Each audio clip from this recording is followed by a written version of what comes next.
3 days after I buried my husband, the landlord of the house Marcus had been renting called me with words that turned my blood cold. His voice was nervous, almost afraid, like a man who had seen something he wished he could unsee. He said his name was Edward Collins, and that he had found something I needed to see. Something urgent.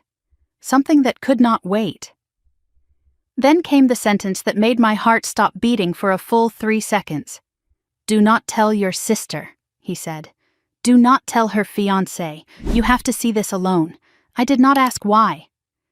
Something in his tone told me this was not a request. I grabbed my car keys with trembling hands and drove toward downtown Ashford, Connecticut, my pulse pounding the entire way. When I opened that office door 20 minutes later, what I saw made me grab the doorframe to keep from collapsing. But before I tell you what was behind that door, I need to take you back to the funeral, because that is where this nightmare truly began. I am truly grateful you are still here with me. Before we continue, take a moment to leave a comment and tell me where you are watching from and what time it is where you are right now. It means more than you know, and I read every single one. Also, please note this story includes some fictional elements added for entertainment and educational purposes. Any resemblance to real names or settings is purely coincidental, but the message I am sharing with you is meaningful and worth hearing. The funeral was 3 days ago, but it felt like 3 years had passed since I stood at that graveside and watched them lower my husband into the frozen ground. Marcus McCall, 38 years old, killed in a car accident on Miller's Curve.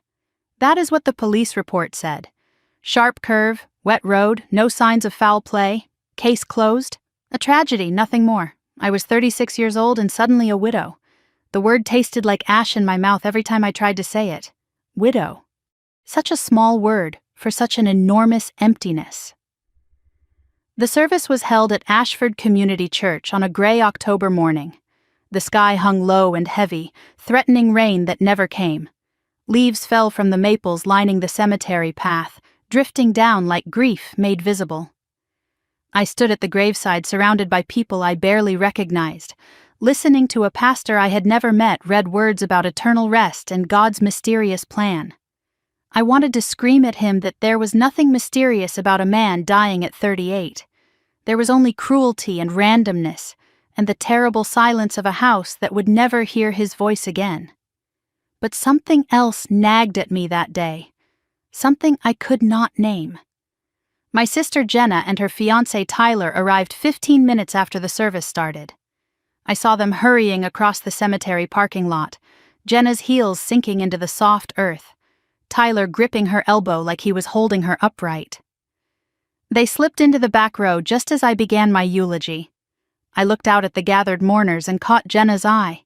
She looked away immediately, dabbing at dry eyes with a tissue. Tyler stood rigid beside her, his jaw clenched so tight I could see the muscle working even from 20 feet away. He did not cry, did not even seem to be listening, just stared at the casket with an expression I could not quite read. During the reception afterward, they left within 40 minutes. Tyler practically dragged Jenna toward the door, muttering something about her needing to rest.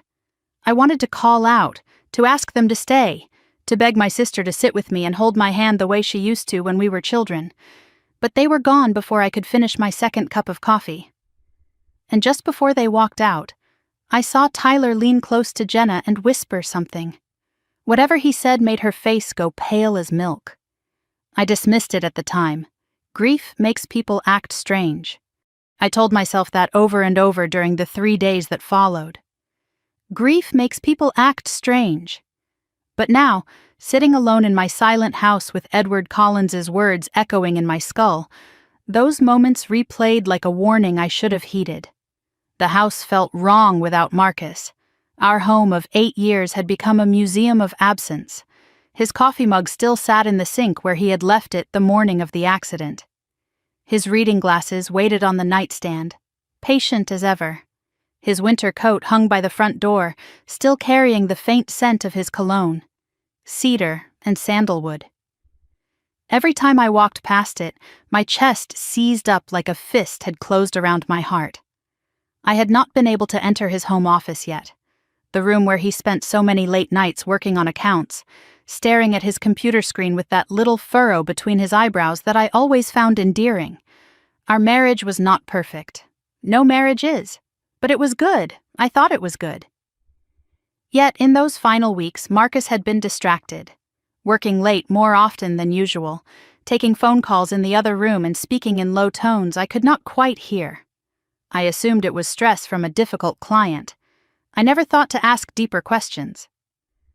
3 days ago, while sorting through his personal effects returned from the accident scene, I found something in his wallet that gave me pause.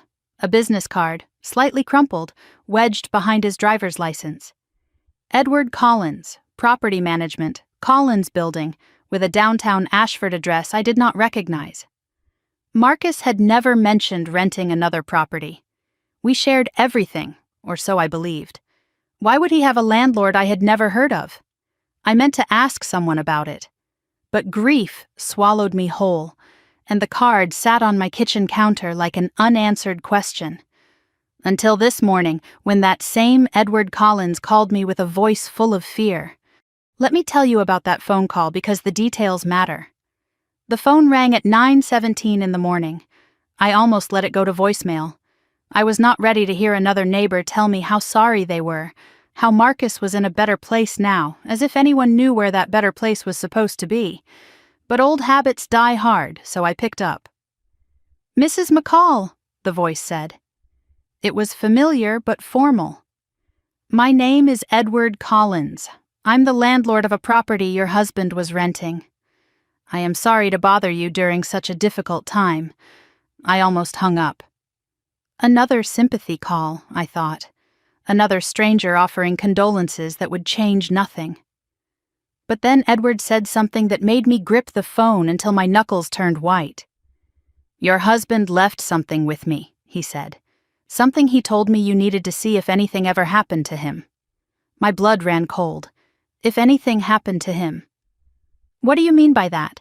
I cannot explain over the phone, Mrs. McCall. Someone might be listening." His voice dropped to a whisper, and I could hear real fear in it. "I need you to understand something. What I am about to show you, your life might depend on it." "You are scaring me," I said. "What is this about?" "Come to my office. The Collins Building, 2nd floor. And Mrs. McCall," he paused, and I heard him take a shaky breath. "Do not tell your sister. Do not tell her fiancé Tyler. Do not tell anyone. Just come. Now." The line went dead. I sat there holding the phone, heart hammering against my ribs like it was trying to break free. This could be a scam. Some elaborate con targeting a grieving widow. At 36, I was young enough to be a target, but old enough to know better. If someone wanted to hurt me, now would be the time, when I was alone and broken and barely holding myself together. But Edward had mentioned Marcus by name, had said Marcus left something with him. And that phrase, "your life might depend on it," those were not words you used lightly. The mention of Jenna and Tyler specifically, the warning not to tell them, that is what made me reach for my car keys. If there was even a chance this was real, I had to know. I owed it to Marcus. I owed it to myself. The drive to downtown Ashford took 20 minutes that felt like hours. I passed the church where we held the funeral and felt my chest tighten. I passed the coffee shop where Marcus and I had our first date, the bookstore where he proposed, the park where we walked every Sunday morning when the weather was kind. Every landmark was a memory now. Every street corner was a ghost. My mind raced with questions I could not answer. What did Marcus leave? Why did he not tell me about this rental property? What did any of this have to do with Jenna? My sister and I were not close the way we used to be, but we were still family, still blood. Why would a stranger warn me not to tell her? As I drove, another memory surfaced unbidden. 6 months ago, my grandmother Helen died suddenly of a stroke. Grandmother Helen, who raised Jenna and me after our parents divorced. Helen, who left behind a family trust worth millions that I still did not fully understand. Helen, who, in her final weeks, had seemed anxious and secretive and not herself at all. I remembered the last time I saw her alive. She grabbed my hand with surprising strength and looked at me with eyes full of something that might have been fear. "Promise me you will be careful, Erin," she said. "Promise me you will watch out for yourself." At the time, I thought it was the ramblings of an old woman facing death. Now I was not so sure. The Collins building appeared on my right, a 3-story brick structure that looked like it had been standing since before the Civil War. I parked and sat in my car for a long moment, gathering courage. The building looked almost abandoned. No lights in the windows, no cars in the small lot. I almost drove away, almost convinced myself this was crazy. But Marcus's face flashed in my mind, the way he looked the morning of the accident, distracted and worried, like he wanted to tell me something but could not find the words. I got out of the car. The front door was unlocked, which felt wrong. Inside, the hallway was dim, lit by a single bulb that cast long shadows. A narrow staircase led upward, each step creaking under my weight. The smell hit me halfway up, old wood and dust and something else, something familiar, furniture polish, the same scent that always clung to Marcus's clothes when he came home from work. The second-floor hallway was even darker. Edward's office waited at the end, door slightly ajar, no light visible inside. My instinct screamed that something was wrong. Or maybe, impossibly, that something was finally right. I reached for the door, hand trembling. As I pushed it open, another scent hit me. This one stopped me cold. Cedar and sandalwood. Marcus's cologne. The cologne he wore every single day of our marriage. The cologne that should not be in this room because Marcus was dead, buried, gone forever. My heart stopped. I stepped into the dark office. An older man stood by the window, silhouetted against the gray afternoon light. He turned when I entered, and I saw fear in his weathered face. "Thank you for coming, Mrs. McCall," he said quietly. "What is this about?" My voice came out steadier than I expected. "What did my husband leave?" Movement behind him, in the shadows near the filing cabinets. Someone else was in the room. A figure stepped forward into the dim light. My knees buckled. I grabbed the doorframe to keep from falling. The room spun. My vision blurred. Because the man standing in front of me, alive and whole and looking at me with tears streaming down his face, was Marcus, my husband, the man I had buried 3 days ago. "Erin," he said. His voice. God, his voice. The voice I thought I would never hear again. "I am so sorry. I am so sorry I had to do this to you." He took a step toward me, arms reaching out, but I stepped back, pressing myself against the door. Because dead men do not speak, dead men do not apologize, dead men do not stand in dark offices waiting for their widows. "What?" I whispered. "What is happening?" Marcus's face crumbled with grief and something else. Fear. "I had to fake my death, Erin, because someone in your family is trying to kill us both. And I think I know who." The room tilted. The floor seemed to rise up to meet me. My legs gave out completely, and if Edward had not rushed forward to catch me, I would have hit the ground. They guided me to a chair, but I could not stop shaking. Every nerve in my body was firing at once, sending signals my brain refused to process. My husband was standing in front of me. My dead husband, the man whose casket I watched descend into frozen earth 3 days ago. Marcus knelt in front of me and took my hands in his. His hands were warm, real, alive. I touched his face, felt the stubble on his jaw, traced the familiar scar above his left eyebrow from a bicycle accident when he was 12. He had told me that story on our 3rd date, laughing at his own childhood clumsiness. "You are real," I whispered. "You are actually real." Tears streamed down both our faces. His shoulders shook with silent sobs, and for a moment we just sat there, 2 people drowning in an ocean of impossible emotion. I had mourned this man. I had picked out his casket, chosen the flowers for his funeral, written a eulogy that tore my heart into pieces. I had lain awake at night reaching for his side of the bed and finding only cold sheets, And now he was here, breathing, crying, holding my hands like he would never let go. But then, something shifted inside me. The shock began to crystallize into something harder, something with sharp edges. I pulled back from his touch. My grief transformed into rage so sudden and fierce it frightened me. "I buried you," I said. My voice cracked on the words. "I buried you, Marcus. I have not slept in 3 days. I have barely eaten. I thought my life was over." Before I knew what I was doing, my hand connected with his face. The slap echoed through the small office like a gunshot. Marcus did not flinch. He did not try to defend himself. He just knelt there and took it. "I deserved that," he said quietly. "You deserve worse. You deserve so much worse." But even as the words left my mouth, I was pulling him into my arms, holding him so tight I could feel his heartbeat against my chest. He was alive. Whatever else was true, whatever madness had led us to this moment, my husband was alive. We stayed like that for a long moment, neither of us willing to let go. But finally I pulled away, wiping my eyes with the back of my hand, trying to compose myself enough to think clearly. "Explain," I said. "Now. All of it." Marcus looked at Edward, who nodded gravely from his position by the window. Marcus took a deep breath, and I saw him steeling himself for what came next. "Everything I am about to tell you is going to sound insane," he said. "But I need you to listen. I need you to hear all of it before you react. I just found out my dead husband is alive. I think we are past the point of normal reactions." Marcus almost smiled, but the expression died before it reached his eyes.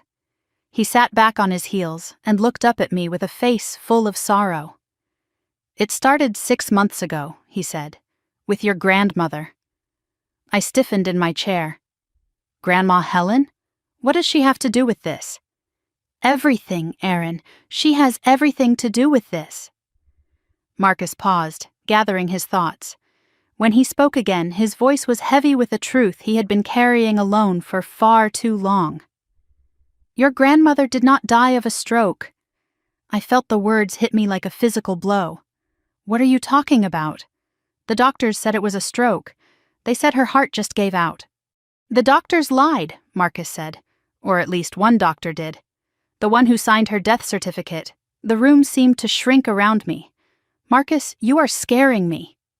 He took my hands again, and this time I did not pull away. "Aaron, your grandmother was murdered." The word hung in the air like a gunshot. Murdered. My grandmother, the woman who raised me and Jenna after our parents' bitter divorce, who taught me to bake apple pie and play piano, who held me when I cried over broken hearts and broken dreams. Murdered. I could not speak, could not breathe, could only stare at my husband and pray that he was wrong. Marcus continued, his voice steady despite the horror of what he was revealing. 2 weeks before Helen died, she called me at my office. "Not you, Aaron, me," and that was unusual. Your grandmother rarely called me directly. "What did she say?" Marcus's face darkened with the memory. Her voice was shaking. She said, "Marcus, I need to tell someone. I think someone is trying to hurt me." My heart clenched. She said that? Those exact words? Those exact words. I asked her what she meant. Who would want to hurt her? She said she could not explain over the phone, but that she had changed her will the month before. And ever since then, things had been wrong. Wrong how? Marcus glanced at Edward, who moved to his desk and began pulling documents from a locked drawer. Marcus turned back to me. She said her medication tasted different. She said she found her medical files moved in her home office, papers she was certain she had not touched. And she said Tyler had been asking strange questions about the trust. The name hit me like ice water. Tyler? Jenna's fiancé? Helen asked me to promise that if anything happened to her, I would look into it. She asked me to protect you. I felt tears burning my eyes. Why did she not tell me? Why did she tell you instead of me? Because she was afraid, Aaron, afraid that if she told you, you would confront Jenna. And she was not sure yet. She did not want to destroy your relationship with your sister over a suspicion that might be wrong. But she told you. Marcus nodded. Because I am an accountant. Because I know how to follow money. Because I am not blood, so I could investigate without anyone in your family knowing. Edward approached with a thick manila folder and set it on the small table beside my chair. Helen gave this to me 3 weeks before she died, he said quietly. She told me if anything happened to her, I should give it to Marcus. I looked at the folder like it might bite me. What is in it? Marcus opened it and spread the contents across the table. Documents, photographs, bank statements, printouts of emails and phone records. The evidence of a crime I had never imagined. This is what your grandmother found, Marcus said. This is why she died. He walked me through it piece by piece. The Whitmore Family Trust, established by my great-grandfather Arthur in 1948, currently worth $4.2 million. Helen was the sole trustee, with full authority to manage distributions and change beneficiaries. For decades she had managed it conservatively, letting it grow, living simply despite her wealth. But 8 months ago, Helen noticed discrepancies in the quarterly statements. Small withdrawals from a secondary investment account. $2,000 here, $5,000 there. Amounts small enough to miss if you were not paying attention. But Helen always paid attention. Edward slid a worn leather ledger across the table. Your grandmother kept meticulous records, he said. She tracked every penny of that trust since 1973. I opened the ledger and saw Helen's elegant handwriting, her careful calculations, dates circled in red ink, question marks in the margins. At the bottom of one page she had written, "Someone is stealing from the family. Who?" The total missing was $53,000 over 18 months. Not enough to cripple a $4 million trust, but enough to notice if you were looking. And Helen was always looking. She traced the withdrawals, Marcus continued. They were made using her account credentials, but from a computer she did not own. She hired a private IT consultant to find the source. I knew what he was going to say before he said it. The trail led to Hartford Mutual Bank, Marcus said. The same bank where Tyler Brennan works as an investment associate. I closed my eyes, trying to make the pieces fit into some other picture, some configuration that did not make my sister's fiancé a thief. But the evidence was right there in front of me, documented in my grandmother's careful hand. Helen confronted him, Marcus said. 2 months before she died, she invited Jenna to lunch and laid out everything she had found. The withdrawals, the computer trail, all of it. And Jenna denied it, I said. She must have denied it. Marcus's expression hardened. She lied. She looked your grandmother in the eye and said she had no idea what Tyler was doing. But Helen did not believe her. Edward spoke up, his voice heavy with old grief. Helen told me that conversation broke her heart. She said Jenna did not even flinch, just lied to her like it was nothing. I felt something crack inside me. The foundation of everything I thought I knew about my family was crumbling. After that confrontation, Marcus continued, Helen changed her will. The original split was 50-50 between you and Jenna. But she changed it to 70% for you, 30% for Jenna. She also added a clause that if either beneficiary was convicted of a crime against the trust, or against Helen herself, they would be completely disinherited. I understood immediately. She was protecting herself, protecting me. She hoped it would be enough, Marcus said. She thought that if Jenna and Tyler knew they would get less, they might just accept it and move on. But they did not accept it.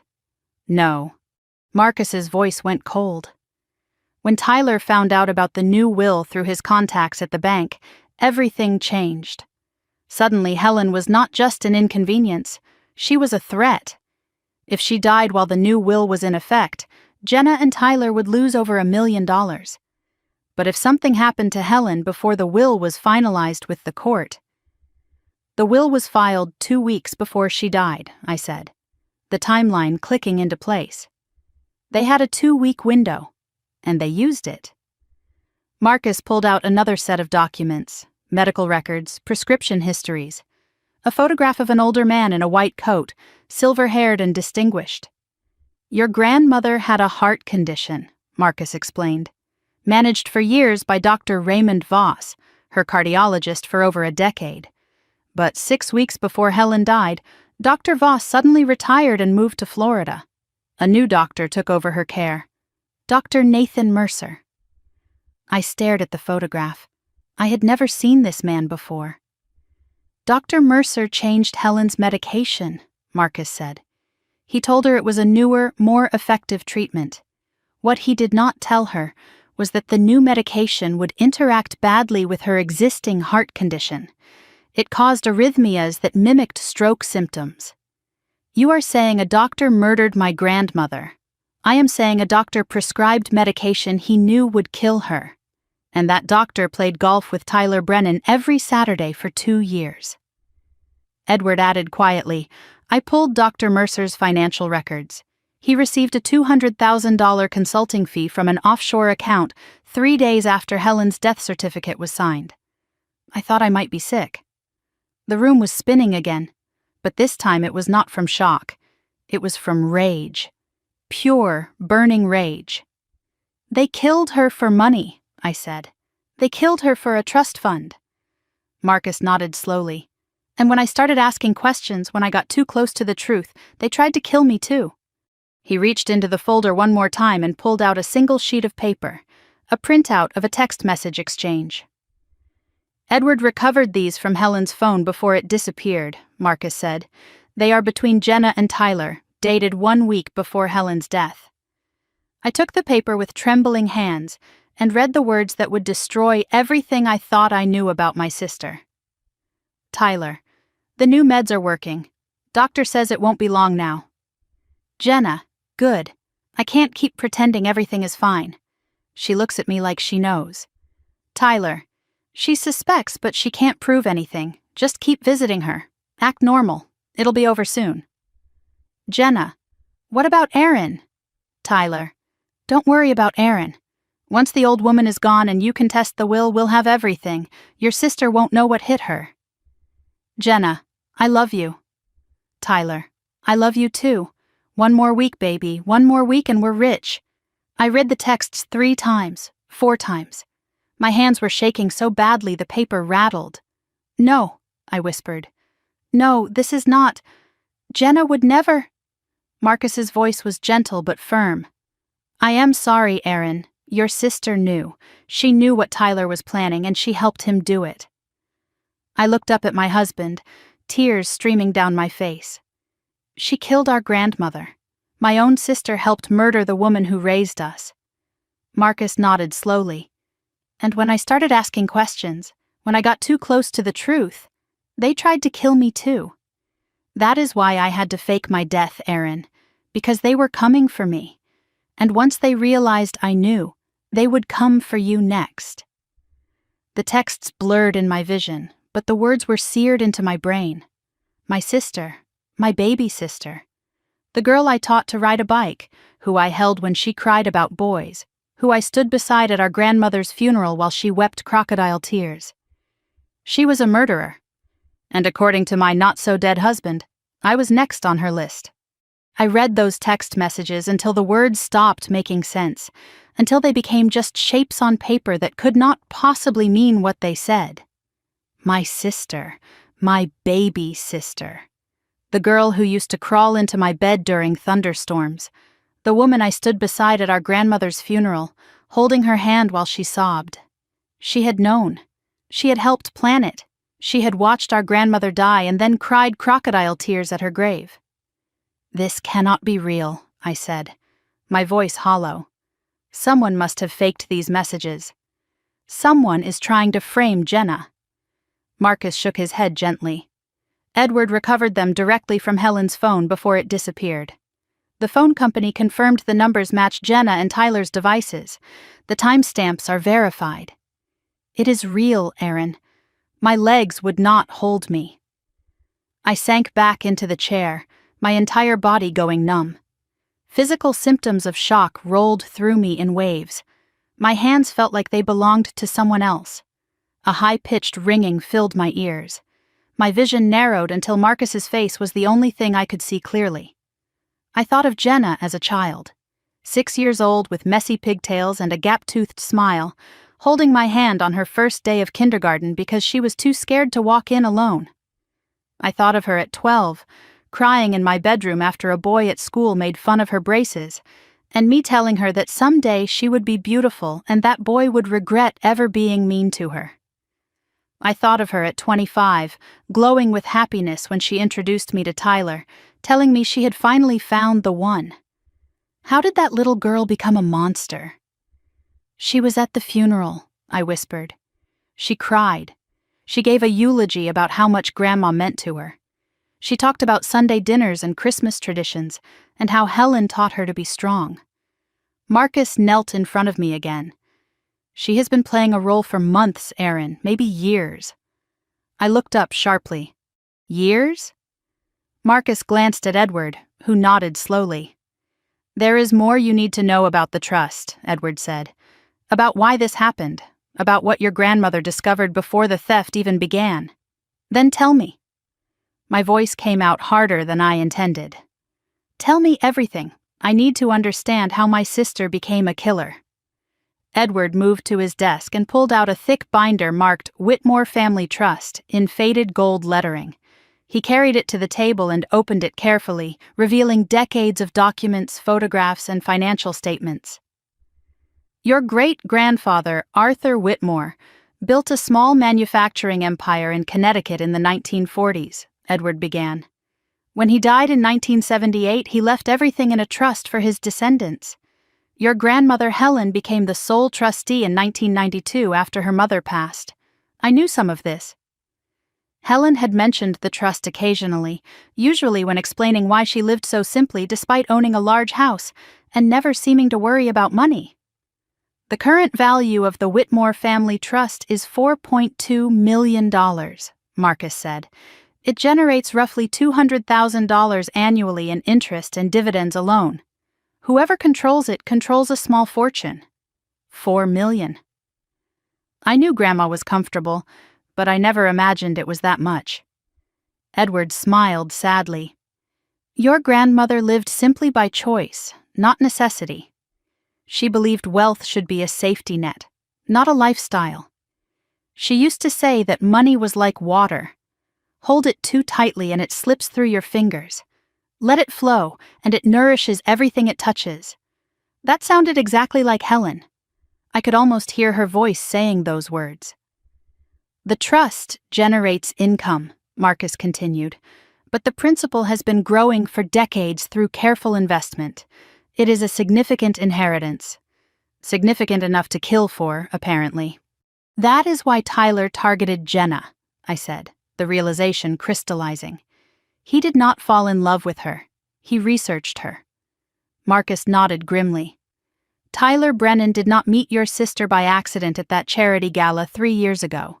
He knew exactly who she was, who her family was, and what she stood to inherit. He positioned himself to access that money. Your sister was not his girlfriend. She was his mark. The word made me flinch. Mark, like a target, like prey. Edward pulled out a stack of bank statements and spread them across the table. Your grandmother first noticed the discrepancies 8 months ago. She was reviewing quarterly statements, something she did religiously. Helen never trusted anyone else to manage her money. She checked every number herself. I remembered that about her. Every Christmas, while Jenna and I played with our presents, Helen would be at her desk with a calculator and a stack of receipts, balancing her accounts down to the penny. She found small withdrawals from a secondary investment account linked to the trust, Marcus explained. 2,000 here, 5,000 there. Amount small enough to miss if you were not paying attention. But your grandmother always paid attention. Edward slid a worn leather ledger across the table. I recognized it immediately. Helen's personal financial journal, the one she kept in her desk drawer and updated every Sunday after church. I opened it with trembling hands. Helen's elegant handwriting filled the pages, neat columns of numbers and dates stretching back years. But near the end, the entries changed. Red ink circles around certain dates. Question marks in the margins. Calculations redone multiple times with different results. At the bottom of one page, in handwriting that shook slightly, Helen had written, "Someone is stealing from the family." Who? $53,000 over 18 months, Marcus said. Not enough to cripple the trust, but enough to notice. And once Helen started looking, she found the trail. She traced the withdrawals to computers at Hartford Mutual Bank, Edward continued. The same bank where Tyler Brennan works. I closed my eyes, trying to imagine my grandmother sitting at her desk, piecing together this betrayal. She must have felt so alone, so afraid. And she had not told me because she did not want to destroy my relationship with Jenna over a suspicion. As Marcus talked, my mind drifted to another time, a better time. The summers I spent at Grandmother Helen's house in Ashford, when the world was simple and family meant safety. I was 12 years old, spending July at Helen's colonial house on Maple Street. I could still smell the lavender that grew wild in her garden, still taste the chocolate chip cookies fresh from her oven. Helen taught me to play piano that summer, sitting beside me on the bench, her patient fingers guiding mine over the keys. She taught me to bake her famous apple pie, to balance a checkbook, to write thank you notes on proper stationery. A woman should always know where her money is, she used to say. Never let anyone else control your finances. Independence is the greatest gift you can give yourself. I loved those summers. They were an escape from my parents' bitter divorce, from the constant fighting, from feeling caught in the middle of two people who had once loved each other and now could barely be in the same room. But Jenna hated those summers. She was 4 years younger than me, always feeling left out, always competing for Helen's attention.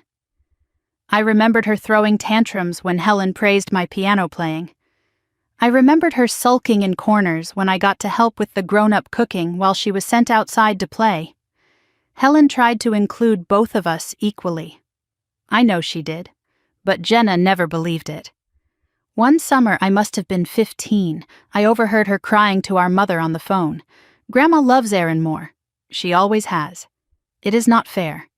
I work so hard to make her proud, and she still looks at Erin like she hung the moon." I dismissed it at the time as typical sibling rivalry. Sisters competed. That was normal. But sitting here now, with evidence of murder spread across the table in front of me, I wondered how long that jealousy had been festering. How many years had Jenna spent keeping score, building resentment, waiting for a chance to even the scales? Tyler did not create Jenna's darkness, I realized. He just gave it permission to emerge. Marcus's voice pulled me back to the present. "Erin, are you with me?" I blinked, realizing I had been silent for a long moment. I was thinking about the summers, about how different Jenna and I always were. "Helen noticed too," Marcus said softly.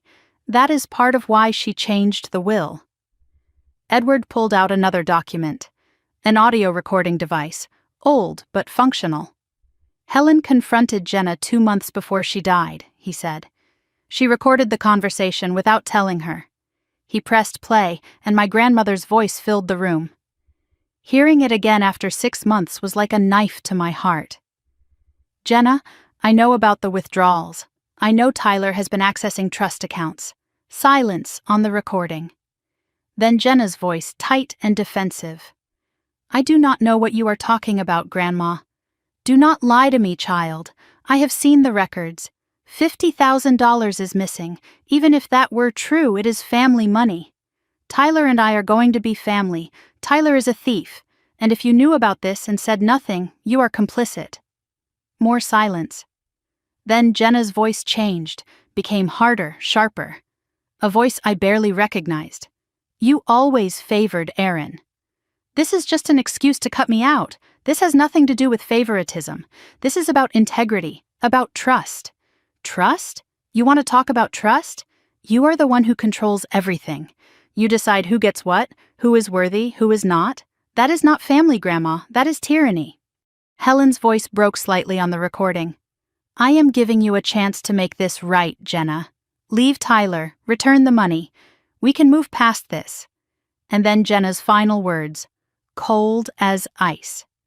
I am not leaving Tyler, and I am not returning anything.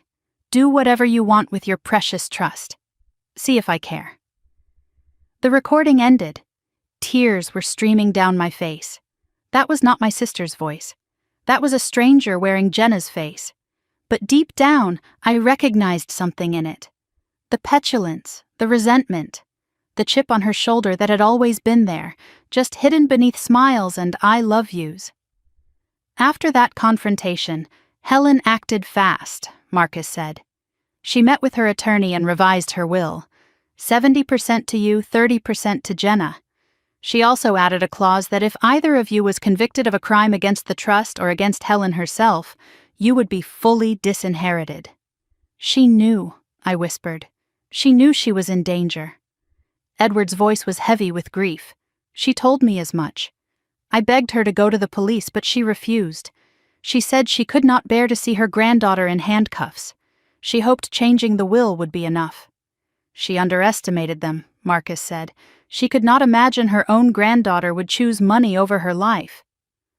The timeline tightens, I said, pieces falling into place. Helen changed her will on August 15th. She died on September 20th. 5 weeks. Tyler found out about the will change within days, Marcus confirmed. His contact at the bank leaked the information. By August 20th, he had already reached out to Dr. Mercer. By September 1st, Helen's medication had been switched. 5 weeks from will change to murder. They killed her in 5 weeks. I could barely get the words out. Like she was nothing. Like 63 years of life meant nothing compared to money. That is who Tyler is. And that is who Jenna chose to become. I stood abruptly, needing to move, needing to breathe. I paced the small office, my mind racing. Okay, Helen changed the will. They killed her. The will was executed. I got 70%. So they lost. It is over. Marcus shook his head slowly. It is not over, Aaron. It is just beginning. I stopped pacing. What do you mean? After Helen's death, the trust was distributed according to the new will. You received 70%, roughly $2.9 million. Jenna received 30%, about $1.3 million. That should have been enough. $1.3 million is more money than most people see in a lifetime, but Jenna and Tyler are not most people, and they want it all. Marcus's jaw tightened. 2 weeks after Helen's funeral, I overheard Tyler on the phone. I was at their house helping Jenna with some paperwork. Tyler did not know I was in the next room. What did he say? His voice dropped. He said, "The old woman was phase 1. Now we need to work on the sister." Once Aaron is out of the picture, Jenna inherits everything as next of kin. The words hit me like a physical blow. Out of the picture. He meant kill me. You are worth $2.9 million dead, Marcus said. And once I started asking questions about Helen's death, I became a liability too. The car accident, I whispered. It was not an accident. 3 weeks ago, I was driving home late from work. A black SUV ran me off the road on Miller's Curve. I only survived because I saw them coming and braked early. That is when I knew I had to disappear. They thought they killed me. And as long as they believe that, I can help you take them down. I sank back into my chair, the weight of everything crushing down on me. My sister was planning to kill me. My sister, who brought me casseroles after Marcus's funeral and held me while I cried, was calculating how to make my death look like an accident. So I am next, I said. They are going to try to kill me. Marcus took my hands. Not if we stop them first. But Aaron, there is something else you need to know. What else could there possibly be? You cannot go home tonight. Tyler has been watching your house for days. And this morning, before Edward called you, his voice caught, Marcus struggled to continue. This morning, Jenna asked your neighbor when you usually leave for work, Edward added grimly. They are already planning their next move. Marcus squeezed my hands. Which means we need to plan ours. My sister was tracking my schedule. My sister, who brought me casseroles and held me while I cried, was calculating the best time to have me killed. And somewhere in my grief-fogged brain, A cold, hard voice whispered something I never thought I would think about my own flesh and blood. Then we will just have to strike first. The question burned in my throat, demanding to be asked, even though part of me was not sure I wanted the answer. I stared at Marcus, my mind racing with everything I had just learned. The trust fund, the murder, the text messages. Tyler's plan to kill me. But one thing still did not make sense. One piece of this nightmare puzzle refused to fit. How? I finally asked. How did you fake your own death? I saw your body, Marcus. I identified you at the morgue. Marcus and Edward exchanged a look. The kind of look that said, this is where it gets complicated. You did not see my body, Aaron. Marcus's voice was gentle but firm. You saw what we wanted you to see. That is impossible. I touched your hand. It was cold. It was you. It was a body, but it was not mine. I felt the room spin again. Whose body was it? Edward stepped forward. A John Doe from the county morgue. Homeless man, no family, died of exposure 3 days before Marcus's accident. Similar height, similar build. No one to claim him. No one to miss him. My stomach turned. You used a dead homeless man to fake my husband's death? Marcus reached for my hands. I know how it sounds. But Aaron, it was the only way. And I could not tell you. If you knew, if your grief was not real, Tyler would have seen through it instantly. He was watching you. He is still watching you. Your authentic devastation was the only thing that kept you alive. The betrayal stung. Not just that Marcus had deceived me, but that he was right. My grief had been real. My tears had been real. And that authentic devastation, that bone-deep sorrow that had nearly destroyed me, had been my only protection. Marcus continued, his voice heavy with memories he clearly wished he could forget. It started with small things. About a month after Helen's funeral, I noticed my office computer had been accessed when I was not there. Files moved on my desk. Nothing taken, just disturbed. Like someone wanted me to know they had been there. A warning, the first of many. Then a car started following me home. Black SUV, tinted windows. Always staying 2 blocks back, just close enough that I would notice. It followed me for 3 nights in a row. Did you get a license plate? Marcus shook his head. They were too careful. But then the messages started. He pulled out his phone, scrolled to a screenshot, and showed me the screen. The text was brief and terrifying. Stop asking questions about Helen Whitmore. I deleted it immediately, Marcus said, but I knew they were on to me.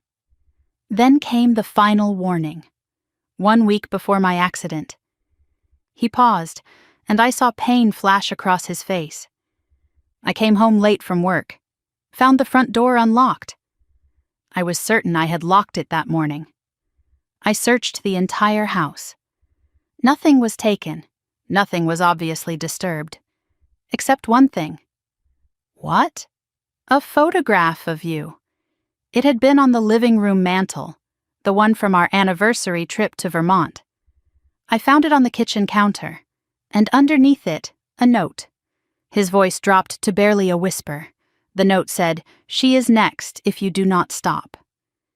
I felt ice spread through my veins. They threatened me to get to you. That is when I understood. They were not just going to kill me. They were going to make me watch them destroy you first, use you as leverage to keep me silent, and then eliminate us both once they had what they wanted. So you decided to disappear. I could not go to the police.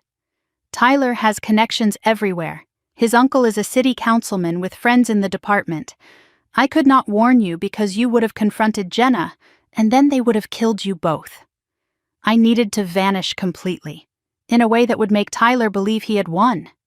Marcus knew he could not fake his death alone. He needed help from people Tyler did not know about, people completely outside his surveillance network. The first person I contacted was Edward, Marcus said, nodding toward the older man. Helen had trusted him with everything, her backup phone, her evidence, her suspicions. I knew I could trust him, too. Edward's voice was rough with emotion.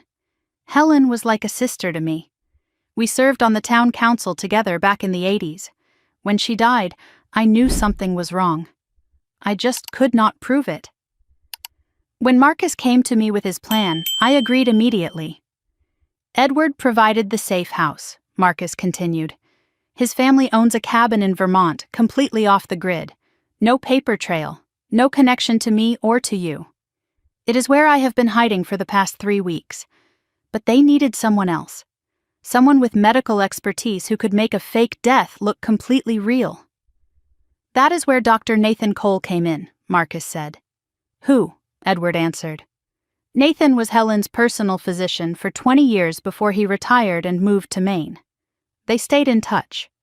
When Marcus told him what really happened to Helen, how her medication was switched, how Dr. Mercer betrayed his oath, Nathan was furious. He agreed to help immediately. Dr. Cole is a retired forensic pathologist, Marcus added. 32 years of experience. He knew exactly how to stage an accident scene that would fool everyone, and he had contacts at the county morgue who owed him favors. Most importantly, Tyler Brennan had no idea Dr. Cole existed. Marcus's voice grew quieter as he described what happened 3 weeks ago. The night the world thought he died. October 3rd. 11:47 at night. I was driving home on Route 9, approaching Miller's Curve, the most dangerous stretch of road in Ashford. Sharp turn, steep drop, no guardrail for a 100-foot section. 3 people had died there in the past decade. I knew Tyler's people would be watching. I had seen the black SUV in my rearview mirror when I left the office. They were not even trying to hide anymore. What they did not know was that Dr. Cole was waiting in the woods near the curve. He had the body from the county morgue already prepared, dressed in my clothes, wearing my watch, carrying my wallet. I drove toward the curve, watching the headlights in my mirror grow closer. The SUV was accelerating. This time they were not keeping their distance. This time they intended to finish what they had started. I had seconds to act. I jerked the wheel hard right, sending my car toward the section where the guardrail was missing. But instead of crashing through, I braked at the last possible moment, threw open the door, and rolled into the drainage ditch. Dr. Cole was there, pulling me into the darkness before I even stopped rolling. Behind us, my car, rigged with a delayed accelerator, continued forward. It smashed through the gap in the guardrail and plummeted into the ravine below. The SUV stopped. I watched through the brush as someone got out and walked to the edge. They looked down at the wreckage for a long moment. Then they got back in the car and drove away. They did not check further. Why would they? No one could survive that fall. And the body? Dr. Cole had already placed it in the driver's seat before I started driving that night. The fire that erupted when the car hit the bottom destroyed most identifying features. The dental records matched, because Dr. Cole had accessed my file months earlier and made subtle alterations. By the time the police arrived, there was nothing left but a burned corpse and a grieving widow waiting to be notified. My hands were shaking, but I identified the body. They took me to the morgue. I said it was you. Marcus's face crumpled with guilt. You identified what was left after a car fire and a 50-foot fall. You saw a body bag. You saw a hand. The hand was real, just not mine. I felt sick. How did they manage that? Edward spoke carefully. Dr. Cole removed the deceased man's hand before the accident. He preserved it, made sure it matched Marcus's general appearance. In the dim light of the morgue, with you already expecting to see your husband. I saw what I expected to see, I whispered. I am so sorry, Aaron. Marcus's voice broke. I know what I put you through. I watched the morgue through the security camera. I saw you collapse. I saw you screaming.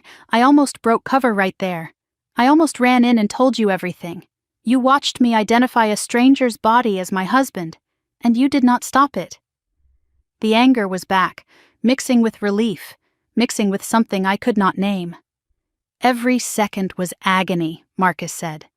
But if I had revealed myself, Tyler would have known. The entire plan would have collapsed. And then we would both be dead for real. So instead, you let me bury a homeless man in your grave. You let me grieve for 3 days. You let me think my entire life was over. To save your life, to give us a chance to expose them, to get justice for Helen." Long silence. I stared at this man I had married, this man I had mourned, this man who had deceived me to protect me. Part of me wanted to hit him again. Part of me wanted to hold him and never let go. "I understand," I finally said. "I hate it, but I understand." Marcus squeezed my hands with relief. "There is one more person you need to know about, someone who can help us prove everything." "Who?" "Ruth Gonzalez," Edward said. "She was Helen's housekeeper for 15 years. I remembered Ruth. A small, quiet woman with kind eyes who had been devoted to my grandmother.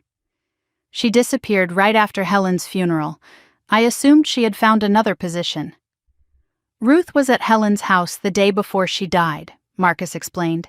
"She overheard a phone conversation between Helen and someone Helen called that Brennan boy, Tyler. Helen was shouting. Ruth said she had never heard your grandmother raise her voice in 15 years of working for her. She heard Helen say, 'I know what you did. I have proof. And if anything happens to me, it goes straight to the police.' The next day, Helen was dead. And Ruth? 3 days after Helen's funeral, Tyler showed up at Ruth's apartment. All smiles and sympathy. He asked if Helen had left her anything.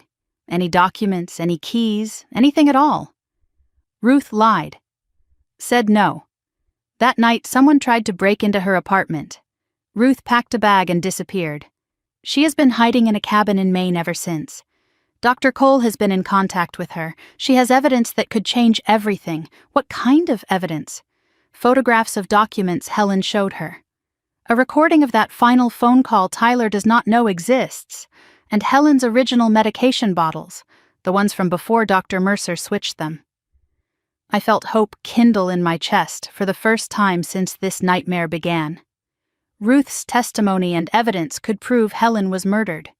Combined with what Edward has, combined with what I have gathered, we have enough to bring Tyler down, Marcus said. But then his expression darkened. Then why have you not gone to the police already? Because we do not have direct evidence against Jenna. Those text messages prove she knew, but a good lawyer could argue they were taken out of context. That she was a victim of Tyler's manipulation. That she did not understand what was really happening. Edward nodded. We need Jenna to confess. On record. Undeniably. Something no lawyer can explain away. I began to understand.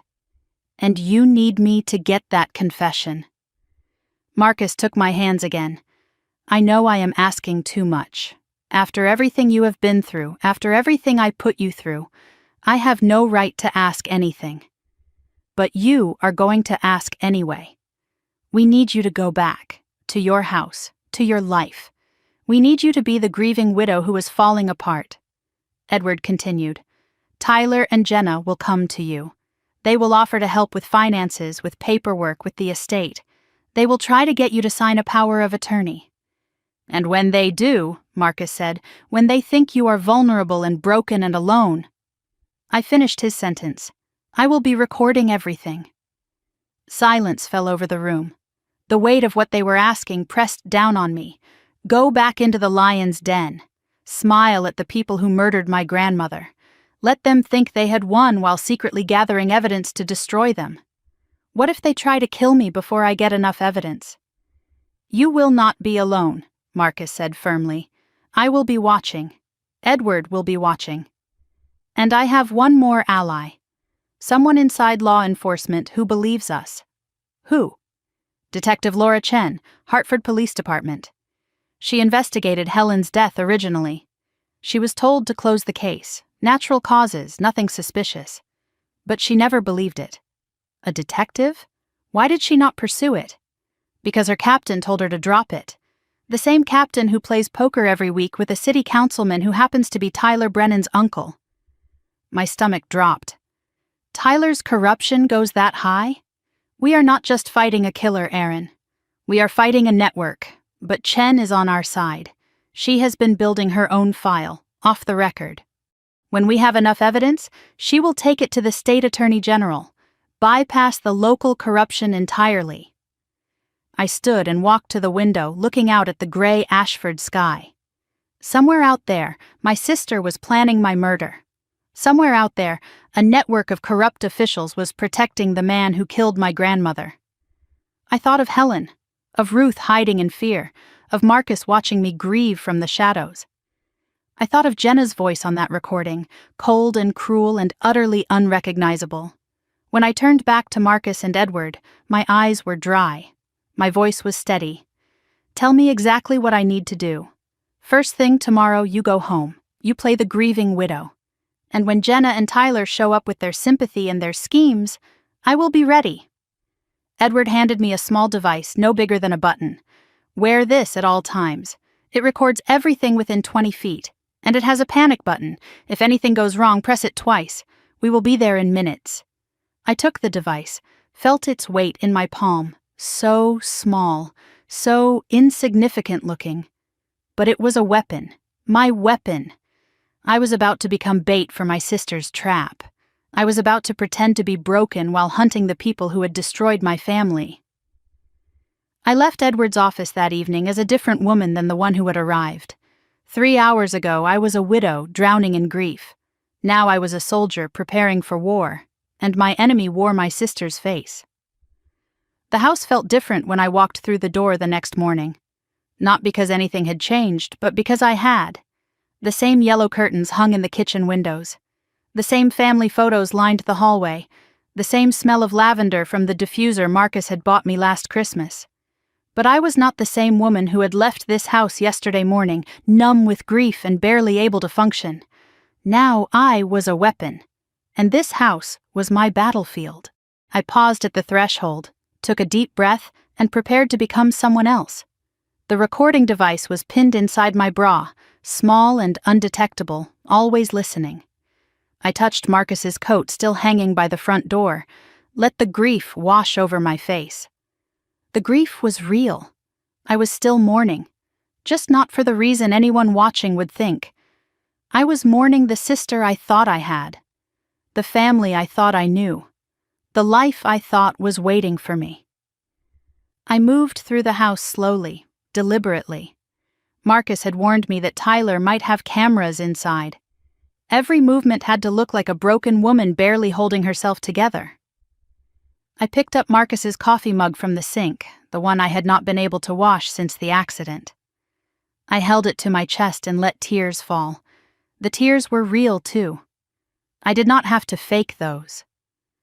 As I set down the mug, my eyes caught something that made my blood run cold. A small black object wedged behind the fruit bowl on the kitchen counter. It was no bigger than a button, but I recognized it immediately. A listening device. My heart rate spiked, but I kept my face neutral. I pretended not to notice.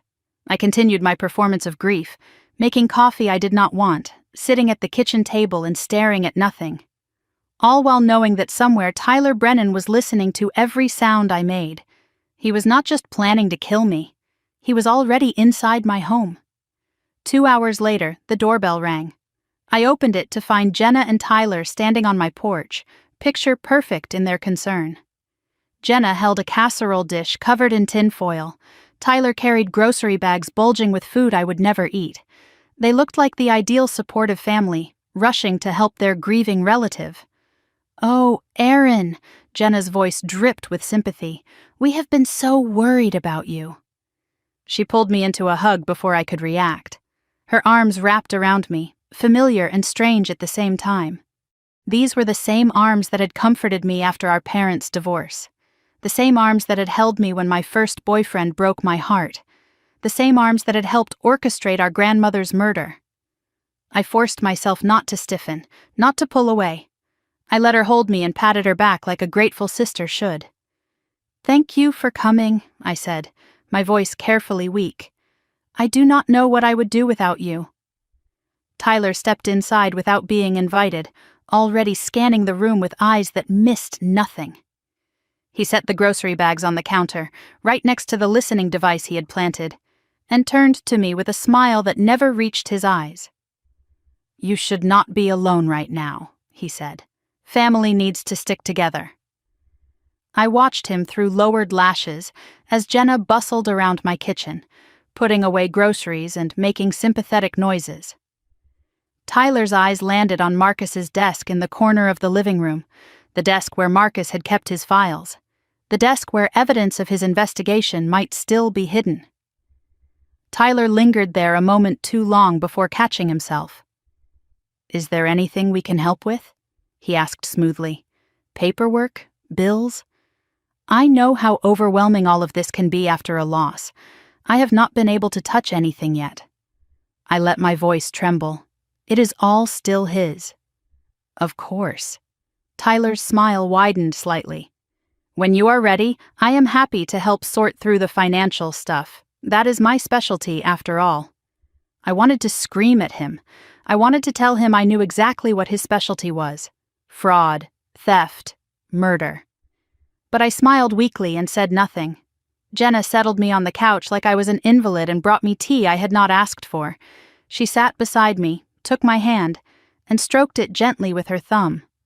The gesture was so familiar, so sisterly, that for a moment I almost forgot what she was. "Have you eaten anything?" she asked. "You look so thin, Aaron." "You have to take care of yourself." "I have not had much appetite." "I know this is hard to think about, but have you talked to Marcus's life insurance company yet?" There it was, the first probe. I kept my face carefully blank. "Insurance?" "I have not thought about any of that." "It is important, sweetie. You need to know where you stand financially. Marcus would want you taken care of." Tyler spoke up from across the room, where he was pretending to examine a bookshelf while actually studying the papers on Marcus's desk. Most policies have a time frame for filing claims. You do not want to miss any deadlines. "I do not even know if he had life insurance," I said, letting confusion color my voice. "He handled all of that." Jenna and Tyler exchanged a quick glance, so fast I almost missed it. A silent communication between co-conspirators. "What about his will?" Jenna pressed. "Did Marcus have a will?" I shook my head, letting my shoulders slump. "I do not know. I do not know anything. He took care of everything and now he is gone and I do not know what to do." I buried my face in my hands, let my shoulders shake with sobs. Jenna pulled me close and made soothing sounds. "Shh, it is okay. That is why we are here. We will help you figure everything out." They were not asking out of concern. They were fishing for information. How much did I know? How much had Marcus known? And most importantly, how easy would I be to manipulate? An hour passed. Tyler excused himself to use the bathroom. He was gone for 12 minutes. I counted every second. When he returned, his expression was carefully neutral, but I noticed tension in his shoulders that had not been there before. He had been searching, looking for something, or making sure something was not there. I excused myself, saying I needed to splash water on my face. In the bathroom, I locked the door and checked the medicine cabinet. Everything had been moved. My medications were in different positions than I had left them. My blood pressure pills, my antihistamines, my multivitamins. Every bottle had been turned so the labels faced outward. Someone had read every single one. My blood ran cold as I remembered what Marcus told me. This was exactly how Helen's murder started. A new doctor, changed medications, a natural death that no one would question. Were they already planning the same thing for me? For a moment, genuine terror gripped me. I was alone in a house with two people who had killed before and would kill again. But then I touched the recording device through my shirt and felt its reassuring presence against my heart. I was not alone. Marcus was listening. Edward was nearby. Detective Chen knew the plan. I looked at myself in the mirror, saw the fear in my eyes, and forced it down. When I walked back into the living room, my face showed only exhaustion and grief. Tyler was now sitting at Marcus's desk, papers spread in front of him. "Sorry," he said without a trace of apology. "I noticed some things were falling. Did not want you to lose anything important." "Thank you," I said. That is very thoughtful." The words tasted like poison, but I said them with a grateful smile. Jenna and Tyler left around 3 in the afternoon, promising to return tomorrow. "Call us if you need anything," Jenna said at the door, "anything at all." The moment their car disappeared down the street, I exhaled for what felt like the first time in hours. But I did not have long to decompress. 30 minutes later, another knock at the door made me jump. It was Claire Mitchell, my colleague from Lincoln Elementary, where I taught 3rd grade. Claire was 52, divorced, and sharp-eyed. She had a way of noticing things other people missed. We had been friends for 8 years, ever since she helped me survive my first year of teaching. "I brought soup," she said, holding up a container, "and I need to talk to you about something." I let her in, grateful for a friendly face. But something in her expression made me nervous. She glanced around the living room before speaking, almost like she was checking to make sure we were alone. "Aaron, I know this might sound crazy and maybe I should not say anything, but I saw something strange." "What is it?" "The day Marcus died. The morning of his accident. I saw Tyler Brennan at First National Bank downtown." My heart skipped. "Tyler? Are you sure?" "Positive. I was there to deposit a check. He was in the private office area talking to someone. He looked agitated. Kept checking his phone." "That is not unusual," I said carefully. "He works in banking." "Hartford Mutual, not First National," Claire pointed out. And Aaron, when he saw me, his face went white. He practically ran out the back entrance. First National Bank handled the Whitmore Family Trust. Tyler was there the morning Marcus died. Doing what? Checking on the trust accounts? Making sure everything was in place before the murder? "I did not think much of it at the time," Claire continued. "But then, at the funeral, the way he and Jenna were acting, something felt off." "Off how?" Claire leaned closer, lowering her voice. "Jenna kept watching you, not like a worried sister, like she was studying you. And Tyler kept checking his watch, like he had somewhere else to be." She hesitated. "I know grief makes people act strange. But Aaron, I have known you for 8 years. I have seen you with your sister. That woman at the funeral did not look like someone who had lost a brother-in-law. She looked like someone waiting for a check to clear." After Claire left, I locked every door and closed every curtain. I retrieved the burner phone Marcus had given me, hidden inside a tampon box in the bathroom. Tyler would never think to look there. I turned on the shower for cover and called Marcus. His voice was tight with concern. "How are you holding up?" I wanted to claw her eyes out, I admitted, but I smiled and said thank you for the casserole. "I know how hard this is, but you are doing exactly what we need." I told him about Tyler searching the medicine cabinet, about the bottles being moved. Marcus went quiet. Then his voice came back, hard and worried. "They are already thinking about how to do it, how to make your death look natural." "Same playbook as Helen," I said. "We need to move faster than I thought. I am going to contact Detective Chen tonight. We need police protection ready to move the moment we have enough evidence. How much more do we need?" A confession. Something undeniable. Something that proves Jenna knew about Helen's murder before it happened. And if they try to kill me before we get it, they will not. They need you to sign over power of attorney first. They need legal access to the trust before you die, or everything goes to probate and they get nothing. So I am safe as long as I do not sign anything. Safe is a strong word. But yes, do not sign anything. Stall. Play confused. Play overwhelmed. Make them work for it. Evening fell. I sat in the dark living room, pretending to watch television while my mind raced through everything I had learned. I was about to go to bed when headlights swept across the window. A car pulled into my driveway. Jenna's silver Audi. I moved to the window, staying hidden behind the curtain. Jenna and Tyler were in the car, not getting out, just sitting there, talking. I remembered the listening device in my kitchen. If Tyler had planted bugs inside my house, maybe I could get close enough to hear them outside. I slipped out the back door and circled through the darkness. The October night was cold, my breath misting in the air. I crouched behind the hedges beside the driveway, just feet from Jenna's car. The windows were cracked open. They were smoking. Jenna always smoked when she was stressed. Tyler's voice drifted through the night air, impatient and sharp. She is perfect, completely falling apart. She does not suspect a thing. Are you sure? Jenna sounded uncertain. She seemed different.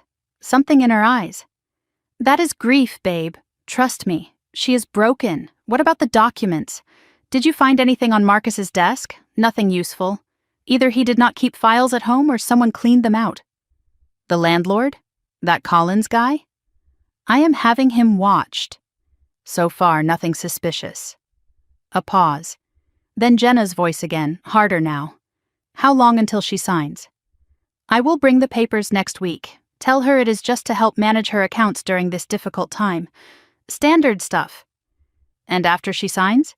Tyler's voice dropped, but I heard every word. Give it a month. Let things settle. Then we handle it the same way we handled the old woman. Quick, clean, natural causes. Jenna laughed, a cold, sharp sound that cut through the night like a blade. Poor Erin. She always was the trusting one. That is why this works. She will sign, she will smile, and by Christmas we will have everything. I pressed my hand over my mouth to keep from screaming. They were talking about my death like it was a business transaction, a line item on a spreadsheet. By Christmas, they would have everything, and I would be dead. The car started. Headlights swept across the yard. They drove away without ever knowing I was there. I crept back inside and stood in my dark kitchen, staring at the listening device Tyler had planted. They thought they were watching me. They thought I was weak and broken and alone. They had no idea that every word they had just spoken was burned into my memory. 1 month. They had given themselves 1 month to kill me. I intended to destroy them in half that time. The next morning I woke before dawn and began my counter-surveillance. Marcus had given me detailed instructions during our brief phone call, and I followed them exactly. 3 small recording devices, each no bigger than a shirt button, hidden in strategic locations throughout my house. 1 behind the mirror in the hallway, 1 inside the decorative vase on the bookshelf, 1 tucked beneath the lampshade in the living room. If Tyler was going to listen to me, I was going to listen right back. I moved through my house like a ghost, checking every corner, every shadow. The listening device Tyler had planted in my kitchen was still there, still recording, still transmitting my grief to whoever was monitoring it. I left it untouched. Let them think they had the upper hand. Let them think I was too broken to notice. By the time the sun rose, I had transformed my home into a trap. Every conversation that happened within these walls would be captured. Every lie, every threat, every slip of the tongue that might reveal the truth about what they had done to Helen. I was making coffee when my phone rang. Jenna's name flashed on the screen. "Good morning, sweetie." Her voice was warm and concerned. "How did you sleep?" "Not well," I let exhaustion color my words. "The house feels so empty." "That is exactly why I am calling. Tyler and I have been talking, and we think you should come stay with us for a while. You should not be alone right now." My heart rate spiked, but I kept my voice steady. "Stay with you? Just until you are feeling stronger. We have the spare bedroom all set up. You would have your own space, your own bathroom. And we would be right there if you needed anything." I understood immediately what this was. Not an invitation, a capture. If I moved into their house, I would be under constant surveillance. No way to contact Marcus. No way to gather evidence. No way to escape when they finally decided to make their move. "That is so sweet of you," I said carefully. "But I think I need to be here, in our home. I feel closer to Marcus here." A pause on the other end. I could almost hear Jenna recalculating. "Are you sure? It breaks my heart to think of you all alone in that big house." "I am sure. But thank you for offering. It means so much to know you care. We do care, Erin, more than you know. We are family." The word family hit me like a slap. Family. The same word Helen had used when confronting Jenna about the theft. The same word Tyler had corrupted and weaponized. I will come by later today, Jenna continued. Tyler has some paperwork he wants to show you. Just financial stuff. Nothing complicated. Of course, I will be here. I hung up and stared at the phone in my hand. They were accelerating the timeline. The power of attorney documents were coming today. They wanted me to sign away control of my finances, my assets, my life. I would not sign. But I had to make them believe I might. 3 hours later, Jenna and Tyler arrived with a folder full of documents and freshly baked muffins. The domesticity of it all made my stomach turn. Here they were, bringing comfort food while plotting my murder. Tyler spread the papers across my kitchen table with the practiced ease of a man who had done this many times before. He explained each document in simple terms, treating me like a child who needed help understanding basic concepts. This is a standard power of attorney, he said, pointing to the first form. It just gives me the ability to manage your accounts while you are going through this difficult time. Pay bills, handle investments, that sort of thing. I picked up the document and pretended to study it. The legal language was dense, but I understood enough to know what I was looking at. This was not limited power of attorney. This was full control. If I signed this, Tyler would have complete access to everything I owned. I do not know, I said slowly. This seems like a big step. It is actually very common, Tyler assured me, especially for widows dealing with complicated estates. You have enough to worry about without managing finances on top of everything else. Jenna put her hand on my arm. Marcus would want you to be taken care of, sweetie. He would want someone handling the business side so you can focus on healing. I looked at my sister's face, searching for any trace of the girl I had grown up with. The girl who used to braid my hair and tell me ghost stories. The girl who cried on my shoulder when our parents divorced and promised we would always have each other. That girl was gone. Maybe she had never really existed. Can I have some time to think about it? I asked. This is a lot to process. Tyler's jaw tightened almost imperceptibly. Of course, take a few days, but Aaron, there are deadlines, bills that need to be paid, investments that need attention. The longer you wait, the more complicated things become. I understand. I will look everything over carefully. They left an hour later, taking their muffins and their false concern with them. The power of attorney documents stayed on my kitchen table, unsigned, their presence a constant reminder of the danger I was in. That afternoon I sat in Marcus's chair in the living room and let memories wash over me. Not memories of Marcus, but memories of Jenna, our childhood, our sisterhood, the slow poison that had been building between us for decades. I was 10 years old the first time I realized Jenna saw me as competition rather than a companion. We were at Helen's house for Thanksgiving, and I had helped our grandmother make the pumpkin pie. When Helen praised my work at dinner, Jenna kicked me under the table so hard I had a bruise for a week. After that, I started noticing patterns. Whenever I succeeded at something, Jenna found a way to diminish it. When I won the spelling bee in 6th grade, she told everyone I had cheated. When I got accepted to college with a partial scholarship, she announced that she had decided not to go to college because she was too independent for institutional learning. For years I made excuses. Jenna was younger, Jenna had different strengths, Jenna just expressed love differently. I bent myself into knots trying to maintain our relationship, never acknowledging the fundamental truth that she resented my existence. Helen saw it. I remembered a conversation we had during my sophomore year of high school, sitting on her back porch watching fireflies. "Your sister is jealous of you," Helen said without preamble. "She has been since the day you were born."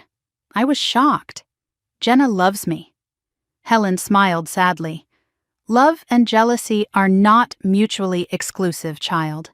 Jenna loves you because you are her sister. But she envies you because you have something she does not. What could I possibly have that she does not? Peace, Helen said. You are comfortable in your own skin. You do not need external validation to feel worthy. Jenna will spend her whole life chasing approval, and she will hate anyone who seems to have found it without trying. I dismissed the conversation at the time. Helen was old. She did not understand modern sibling dynamics. Jenna and I would grow out of our rivalry and become close as adults. Except we never did. And now I understood that Helen had seen the truth I had been too blind to accept. Jenna's jealousy was not a phase. It was a cancer that had grown and metastasized until it consumed everything good in her. Tyler did not create the monster. He just gave it permission to feed. My phone buzzed, startling me out of my memories. A text from Claire. Need to talk. Important. Can you meet me at the coffee shop on Main Street in an hour? I texted back yes and started getting ready. Leaving the house was risky. Tyler might have people watching, but Claire had seemed genuinely concerned, and I needed allies. The coffee shop was nearly empty when I arrived. Claire sat in a back booth, looking nervous. She had a folder in front of her, and she kept glancing at the door. "Thank you for coming," she said as I slid into the seat across from her. "I did some research after we talked yesterday. I should not have, probably. But something about Tyler kept bothering me." "What did you find?" Claire opened the folder and slid a printout across the table. It was a news article from a paper in Ohio dated 7 years ago. The headline made my heart stop. "Investment advisor charged with fraud, settles before trial." The article detailed how a young financial advisor named Tyler James Brennan had been accused of misappropriating funds from several elderly clients. The charges were dropped when he agreed to pay restitution and surrender his license in the state of Ohio. "He was convicted," I whispered. "He has done this before." "Not convicted," Claire corrected. "He settled before it went to trial, paid off his victims, moved to Connecticut, and started over. It looks like he got his license reinstated here after a few years of working in a related field." I stared at the article, trying to process what I was seeing. Tyler was not just a murderer. He was a serial predator. He had targeted vulnerable elderly people before, stolen their money, and escaped consequences through legal maneuvering. And then he had found Jenna. Found the Whitmore Family Trust. Found his biggest score yet. "There is more," Claire said. She pulled out another sheet of paper. "I have a friend who works at Hartford Mutual. I asked her to check on Tyler's work history. She said he specifically requested to be assigned to accounts involving trusts and estates. He sought out elderly clients. He hunts them," I said. "That is what he does. He finds older people with money and no protection, and he takes everything they have." Claire nodded grimly. "Your grandmother was not his first victim, Aaron. She was just his biggest target." I thanked Claire and drove home in a daze. The pieces were falling into place, and the picture they formed was even more horrifying than I had imagined. Tyler was not just a man who had gotten greedy and made a terrible choice. He was a practiced predator, a professional thief who had refined his techniques over years. And Jenna had not been manipulated by a charming sociopath. She had willingly partnered with a known criminal because he offered her what she wanted most, a chance to finally win, a chance to take what she believed should have been hers all along. I was so lost in thought that I almost missed the envelope. It was sitting on my front porch, plain white, no return address. Just my name written in block letters across the front. Aaron McCall. I picked it up with trembling hands and tore it open. Inside was a single sheet of paper with a typed message. They already killed one person. You will be next if you do not stop asking questions. This is your only warning. I stood on my porch, the autumn wind cutting through my sweater, and read the message 3 times. Someone knew I was investigating, someone was watching, and that someone wanted me to know that my life was in danger. But instead of fear, I felt something else rising in my chest. Determination, fury, a cold, hard resolve that surprised even me. They were trying to scare me into submission, trying to make me back down like a good victim. They had no idea who they were dealing with.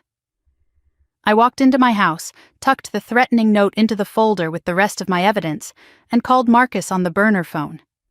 "They sent a warning," I said. "Anonymous note, telling me to stop asking questions. Are you okay?" "I am better than okay." "They are scared, Marcus. They would not be sending threats if they felt safe. We are getting close. Marcus was quiet for a moment. This is dangerous, Aaron. Maybe we should pull you out. Get you somewhere safe until the police can move. No, I will not run. I will not let them win by intimidating me into silence. This is not about winning or losing. This is about keeping you alive. Staying alive means finishing what we started. If I disappear now, they will know we are on to them. They will destroy evidence, cover their tracks, maybe disappear themselves. We have one chance to get them, Marcus. One chance to get justice for Helen. I am not throwing that away because they sent a scary letter. Another pause. Then Marcus's voice, soft with something that might have been pride. You are the bravest person I have ever known. I am just a woman who is tired of being afraid. Now tell me what comes next. We spent the next hour planning. Claire's discovery about Tyler's past in Ohio was significant. It established a pattern of behavior, made him less sympathetic to any future jury. Combined with the evidence Ruth had in Maine and the recordings we were gathering, we were building a case that would be hard to dismiss. But we still needed the confession. We still needed Jenna or Tyler to admit what they had done to Helen. And time was running out. That night, I lay in my bed and stared at the ceiling, listening to the silence of my empty house. Somewhere out there, Tyler and Jenna were plotting my death. Somewhere, corrupt officials were protecting them. Somewhere, my grandmother's murderers were sleeping peacefully while I fought for my life. But I was not alone. I had Marcus. I had Claire. I had Ruth hiding in Maine with evidence that could change everything. I had Detective Chen building a case in secret. And I had something they did not expect, something they had failed to calculate in their careful planning. I had nothing left to lose. They had taken my grandmother. They had tried to take my husband. They were trying to take my life. But in doing so, they had created something they could never have anticipated. A woman with absolutely no reason to hold back. A woman who would burn everything down to expose the truth. A woman who was done being the trusting one. Tomorrow, Tyler would push harder for my signature on those documents. Tomorrow, Jenna would smile and lie and pretend to be the sister I had always wanted. Tomorrow, I would play my part and wait for them to make a mistake. And when they did, I would be ready. 3 weeks of smiling at my sister while she planned my murder. I was starting to understand why people go insane. Every morning, I woke up and put on my mask of grief. Every afternoon, I welcomed Jenna and Tyler into my home and listened to their lies. Every night, I collapsed into bed exhausted, wondering how much longer I could keep this up before something inside me shattered. The toll was visible now. I had lost 15 pounds since Marcus's funeral. Dark circles hung beneath my eyes like bruises. My hands trembled when I tried to pour coffee. All of this actually helped my performance. I looked exactly like what they expected to see. A widow falling apart. But inside, I was calculating, planning, waiting. I had recorded over 40 hours of conversations, but nothing definitive yet. Tyler was careful. He never directly mentioned Helen's murder. He never explicitly stated his plans for me. Every incriminating comment was wrapped in layers of plausible deniability. A good lawyer could explain away everything we had captured. Jenna was even worse. She deflected every conversation about the past, focusing relentlessly on moving forward, on helping me, on being the supportive sister I had always wanted. The performance was so convincing that sometimes I caught myself almost believing it. The power of attorney documents still sat unsigned on my kitchen table. I had been stalling with excuses for weeks now. First, I needed to consult a lawyer. Then I needed to understand the tax implications. Then I was too emotional to make important decisions. Each excuse bought me another few days, but I could feel their patience wearing thin. Last night, I dreamed of Helen. She stood in the kitchen of her house on Maple Street, wearing the blue apron she always wore when she baked. She looked at me with eyes full of love and sorrow. "Be patient, child," she said. "The truth always surfaces. Just do not drown before it does." I woke up crying. Real tears, not performed ones. I was not sure how much longer I could keep this up. Jenna arrived that morning alone, which was unusual. Tyler typically accompanied her on every visit, watching me with those calculating eyes. But today it was just my sister, standing on my porch with her tight smile and her designer handbag. "We need to talk about the paperwork, Erin," she said the moment she stepped inside. Her voice was different, harder. The sweetness she usually wrapped around her words was gone. The power of attorney? I played confused. I have been meaning to look at it, but everything has been so overwhelming. It has been 3 weeks. Jenna cut me off, something she had never done before. Tyler has been incredibly patient. But there are deadlines. Financial matters that need attention. I know. I am sorry. It is just that every time I look at those papers, I see Marcus's name, and I cannot bring myself to... I let tears well up, drawing on the reservoir of genuine grief that never seemed to empty. Jenna's expression flickered. Annoyance masked as sympathy. "I understand, sweetie, but Marcus would want you to be practical. He would not want you falling apart." The irony was staggering. Jenna lecturing me about what Marcus would want. Marcus, whose murder she had helped plan. Marcus, who was alive and listening to every word through the recording device hidden in my living room. "Give me until the end of the week," I said. "I promise I will sign everything." Jenna studied me for a long moment. Something calculating moved behind her eyes. "Fine, end of the week. But Erin, I am worried about you. You seem distant lately. Distracted." My heart pounded. Did she suspect something? "I am just tired. Grief is exhausting." Jenna nodded slowly, but her eyes never left my face. She knew something was wrong. She just could not figure out what. That afternoon, Tyler arrived alone.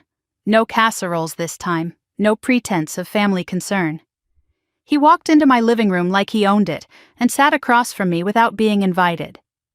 "Your sister tells me you are having trouble with the paperwork." His tone was different. The friendly mask was thinner now. The predator beneath was becoming more visible. "I just need more time." Tyler leaned forward, elbows on his knees. "I am going to be honest with you, Erin. The financial situation is more complicated than you realize. Marcus left some irregularities, things that need to be cleaned up quickly." "What kind of irregularities?" Questions he was asking, people he was talking to. Tyler's eyes never blinked. It made certain parties nervous. "I do not understand. You do not need to understand." His voice hardened.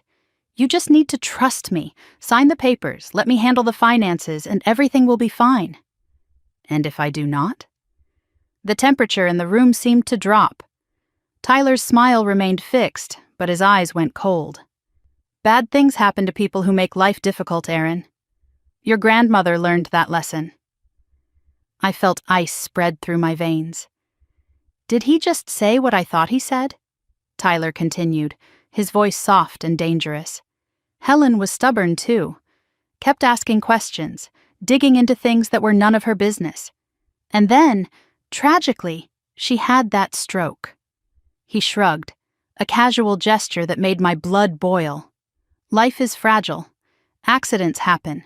Health fails, especially when people do not know when to stop. I felt the recording device against my skin, capturing every word. It was not a confession, but it was close. An implicit admission that Helen's death was not natural. I needed to keep him talking. "Are you threatening me, Tyler?" He laughed, a cold, hollow sound. "Threatening? I am protecting you, protecting us. We are family now, Erin. Family looks out for each other. As long as everyone plays their part." He stood and straightened his jacket. "End of the week. Do not make me come back again." After he left, I locked myself in the bathroom and called Marcus on the burner phone. "That is huge," Marcus said after I recounted the conversation. "Helen was stubborn too. She had that stroke. That is practically an admission. It is not enough. A lawyer could argue he was just talking about her being difficult, that the stroke comment was coincidence. You are right. We need more. But Erin, we might have just gotten it." "What do you mean? Ruth contacted me this morning from Maine. She found something. My heart raced. What? A video. Helen recorded it on her phone 3 days before she died. Ruth had it backed up to a cloud account Tyler did not know about. What is on it? Marcus's voice was heavy. Helen. Looking straight at the camera. Naming Tyler Brennan as the person she believes is trying to kill her. My hands started shaking. Marcus played the recording over the phone, and I listened with tears streaming down my face. My name is Helen Whitmore. Helen's voice, frail but determined, filled my ear. I am 78 years old. If you are watching this, it means I am dead, and it probably was not natural causes, she continued. I have evidence that Tyler Brennan, my granddaughter Jenna's fiancé, has been stealing from the family trust. When I confronted him, he threatened me. He said accidents happen to old women who do not know when to keep quiet. Helen's voice broke. I am scared. I have changed my will. I have documented everything. But I do not know if it will be enough. If I die suddenly, a stroke, a fall, anything, please investigate Tyler Brennan. Please protect my granddaughter Erin. A pause. Then, so quietly, I almost missed it. And please do not let Jenna get away with this. She knows. God help me, my own granddaughter knows what Tyler is planning, and she is letting it happen. The video ended. I stood in my bathroom, sobbing silently, my grandmother's voice echoing in my ears. That is the proof, I said. That is everything. It is Helen's testimony, which is powerful, Marcus replied. But legally, it is hearsay. She did not witness her own murder. She suspected what would happen. A defense attorney could argue she was paranoid or confused. So what do we need? A confession. Jenna or Tyler admitting they killed Helen. Admitting they are planning to kill you. Something undeniable. The next day, I slipped away from my house under the pretense of grocery shopping. I drove 30 miles to a coffee shop in Hartford, far from anyone who might recognize me. Detective Laura Chen was waiting in a back booth. She was in her early 50s, sharp-featured, with the weary eyes of someone who had seen too much. She listened to my story without interrupting, then sat in silence for a full minute. When I investigated Helen Whitmore's death, something felt wrong, Chen finally said. The timeline was too neat. The medication change was suspicious. But my captain told me to close it. Natural causes, no evidence of foul play. Tyler's uncle, I said. The city councilman. Chen nodded. I could not prove the connection, but I knew. That is why I kept my own files. Unofficial. Off the record. She slid a folder across the table. Everything I gathered before I was shut down. I opened the folder with trembling hands. Medical records showing Helen's medication was changed without proper justification. Phone records showing calls between Tyler and Dr. Mercer in the weeks before Helen's death. Financial records showing a $200,000 payment to an offshore account 3 days after Helen died. I could not act on any of this, Chen explained. Chain of custody issues, my captain blocking me, Tyler's connections protecting him. But now I have Helen's video, your recordings, Ruth's testimony, and a pattern that is impossible to ignore. If we can get Jenna or Tyler to confess on tape, I can take this to the state attorney general. Bypass the local corruption entirely. How do we get that confession? Keep pushing, but be careful. These people have killed before. They will not hesitate to kill again. I returned home exhausted but energized. For the first time in weeks, I felt like we might actually win. Helen's video, Tyler's threat, Chen's evidence, the pieces were coming together. I just needed one more push. One moment where Jenna or Tyler said too much. That evening I noticed a car parked down the street. The same car I had seen 3 times this week. Tyler's people watching my movements. I waved at them cheerfully, playing the oblivious widow. Inside, my mind raced. They were getting impatient. They knew something was wrong. My phone buzzed. A text from Claire.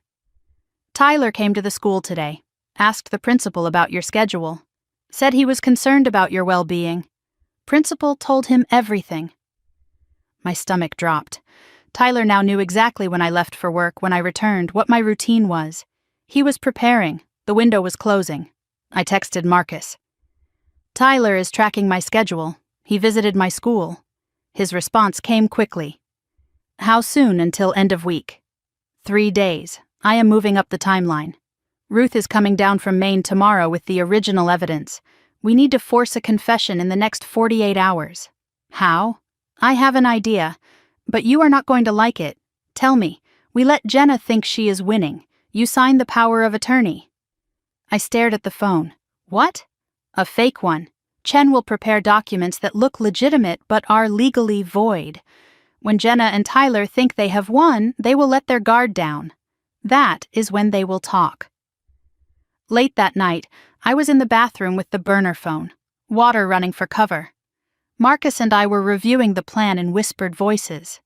Are you sure about this? Signing fake documents feels dangerous. It is our best shot. Once they think they have won. The bathroom door flew open. Jenna stood in the doorway. She was not supposed to be here. She had a key now, I realized. When had she gotten a key? Her eyes went straight to the phone in my hand. Who are you talking to? My heart stopped. The water was still running. The phone was clearly not my regular one. I could not sleep. I was just... Jenna stepped into the bathroom, her face hardening. Give me the phone, Aaron.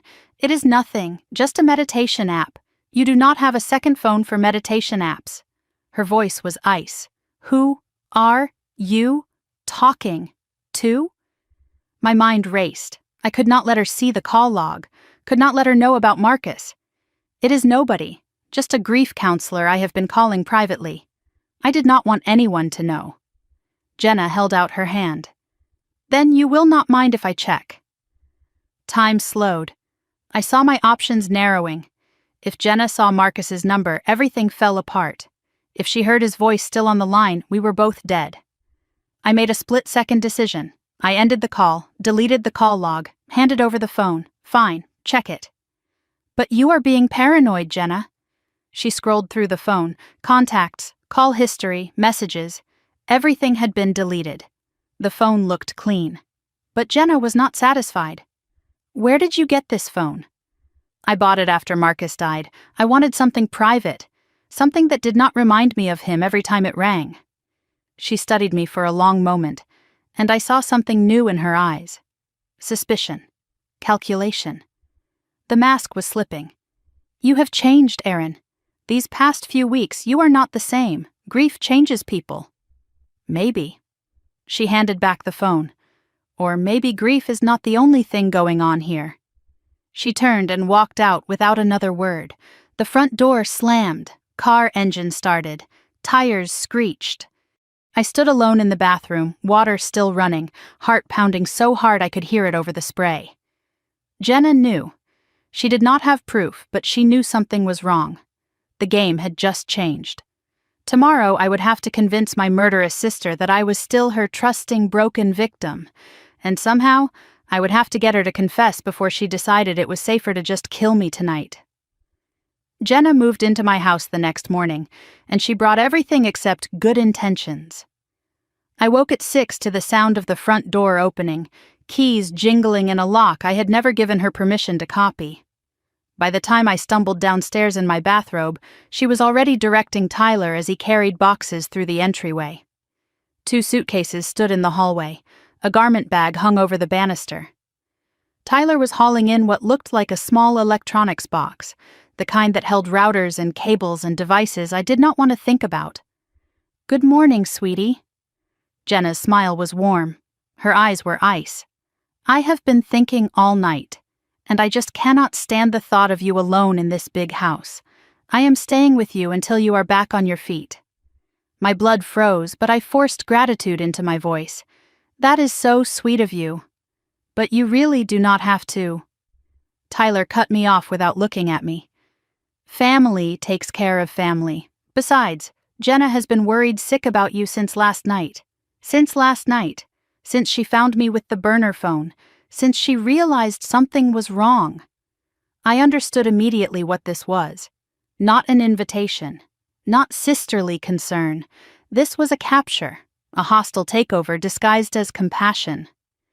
If Jenna moved into my house, I would be under constant surveillance. No privacy, no way to contact Marcus, no way to escape when they finally decided it was time.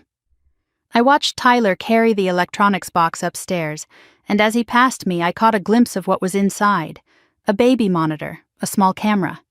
More listening devices. They were not even trying to hide it anymore. "Security cameras," Jenna said, catching my stare. "Tyler thinks we should have them installed. After Marcus's accident, you can never be too careful." The irony was suffocating. Installing cameras to protect the woman they were planning to kill. Over the next several hours, Tyler systematically dismantled every avenue of escape I had. First, my laptop. He offered to check it for viruses, said there had been reports of scams targeting widows. He took it into the guest room and did not bring it back for 2 hours. When he returned it, I knew without checking that monitoring software had been installed. Every keystroke I made would be visible to him now. Then my phone. He suggested consolidating our family phone plans to save money. Such a practical man, always thinking about finances. He took my regular phone to be updated and returned with a new device that I was certain contained tracking software. Then my car keys. They simply vanished from the hook by the front door. "I moved them somewhere safer," Jenna said when I asked. "You do not need to be driving in your condition. If you need to go anywhere, Tyler or I will take you." By noon, I had no private communication devices, no transportation, and no privacy. The burner phone was still hidden in the tampon box in my bathroom. They had not found it yet, but I could not risk using it with Jenna constantly hovering, constantly watching, constantly finding reasons to check on me. I was completely cut off. That evening, Tyler called a family meeting in my own living room. He sat across from me with documents spread on the coffee table, and all pretense of warmth had evaporated from his face. "We need to discuss the power of attorney, Aaron. It has been long enough." Jenna sat beside him, nodding along like a puppet. "We are just trying to help you, sweetie. You have been so overwhelmed." Tyler slid the documents toward me. "Sign these tonight. I have already set up a meeting with the trust administrator for Monday. We can get everything sorted out within a week." "Tonight?" My voice came out weaker than I intended. "I thought I had until the end of the week. Plans change." Tyler's eyes bore into mine. "You have been distracted lately. We need to move forward before you make any decisions you might regret." The meaning was clear. "Before you do anything that threatens us, I need to read through everything again." I stalled desperately. "I want to understand what I am signing." "You have had 3 weeks to read it." Tyler's jaw tightened with barely contained frustration. Jenna put a hand on his arm, a warning gesture. "Of course you should read it again. Take the evening." "But, Aaron," her voice hardened almost imperceptibly, "sign it before you go to bed tonight. Tyler and I have been very patient." I heard what she was not saying. Sign or else. After they retreated to the guest room, I sat alone with the documents in my lap and felt the walls closing in. The plan had been to receive fake power of attorney papers from Detective Chen, documents that looked legitimate but were legally void. I was supposed to sign those, make Tyler and Jenna think they had won, and wait for them to let their guard down. But communication had been cut before Chen could deliver the fake documents.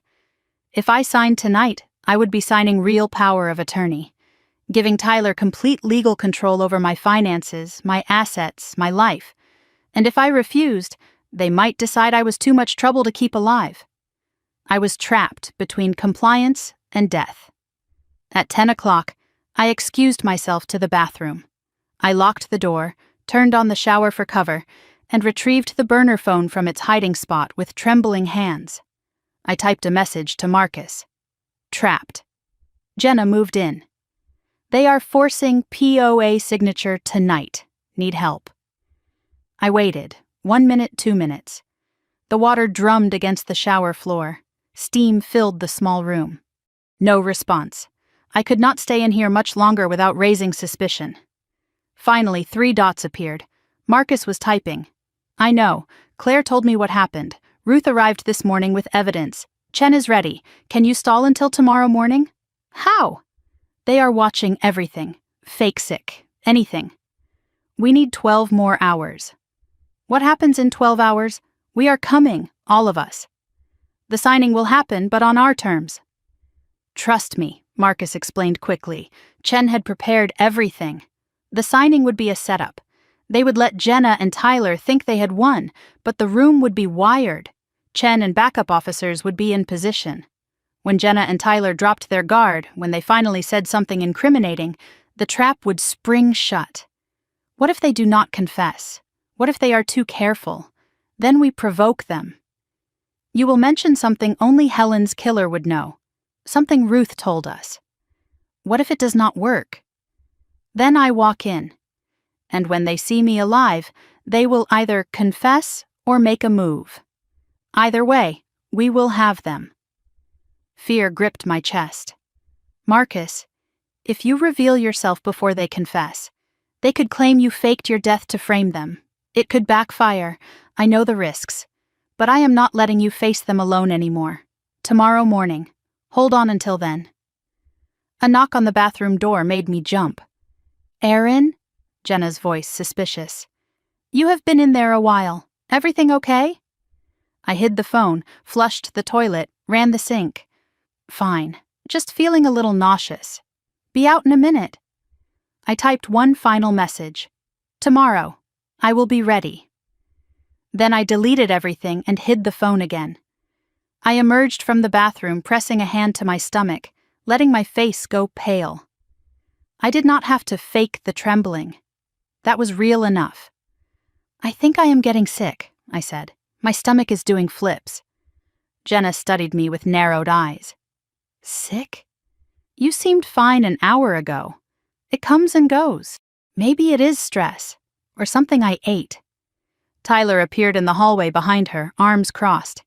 You can still sign documents with an upset stomach. I can barely stand up straight. I let myself stagger slightly, caught myself on the doorframe. Please, just give me tonight. I will sign first thing in the morning.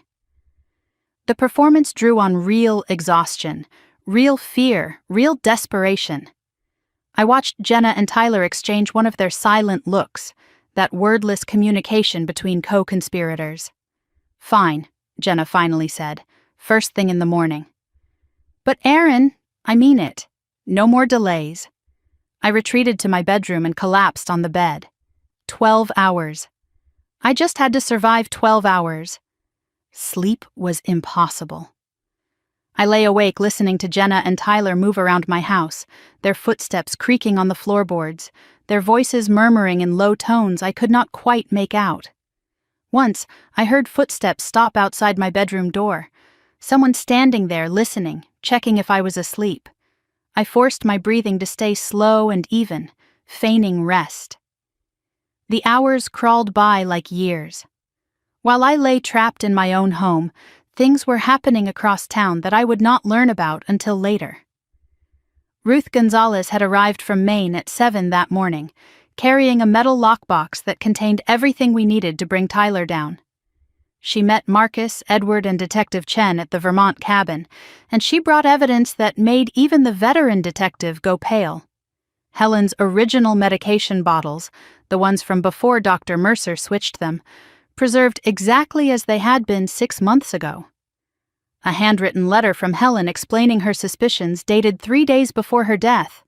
Photographs of documents from Helen's home office that had mysteriously disappeared after the funeral.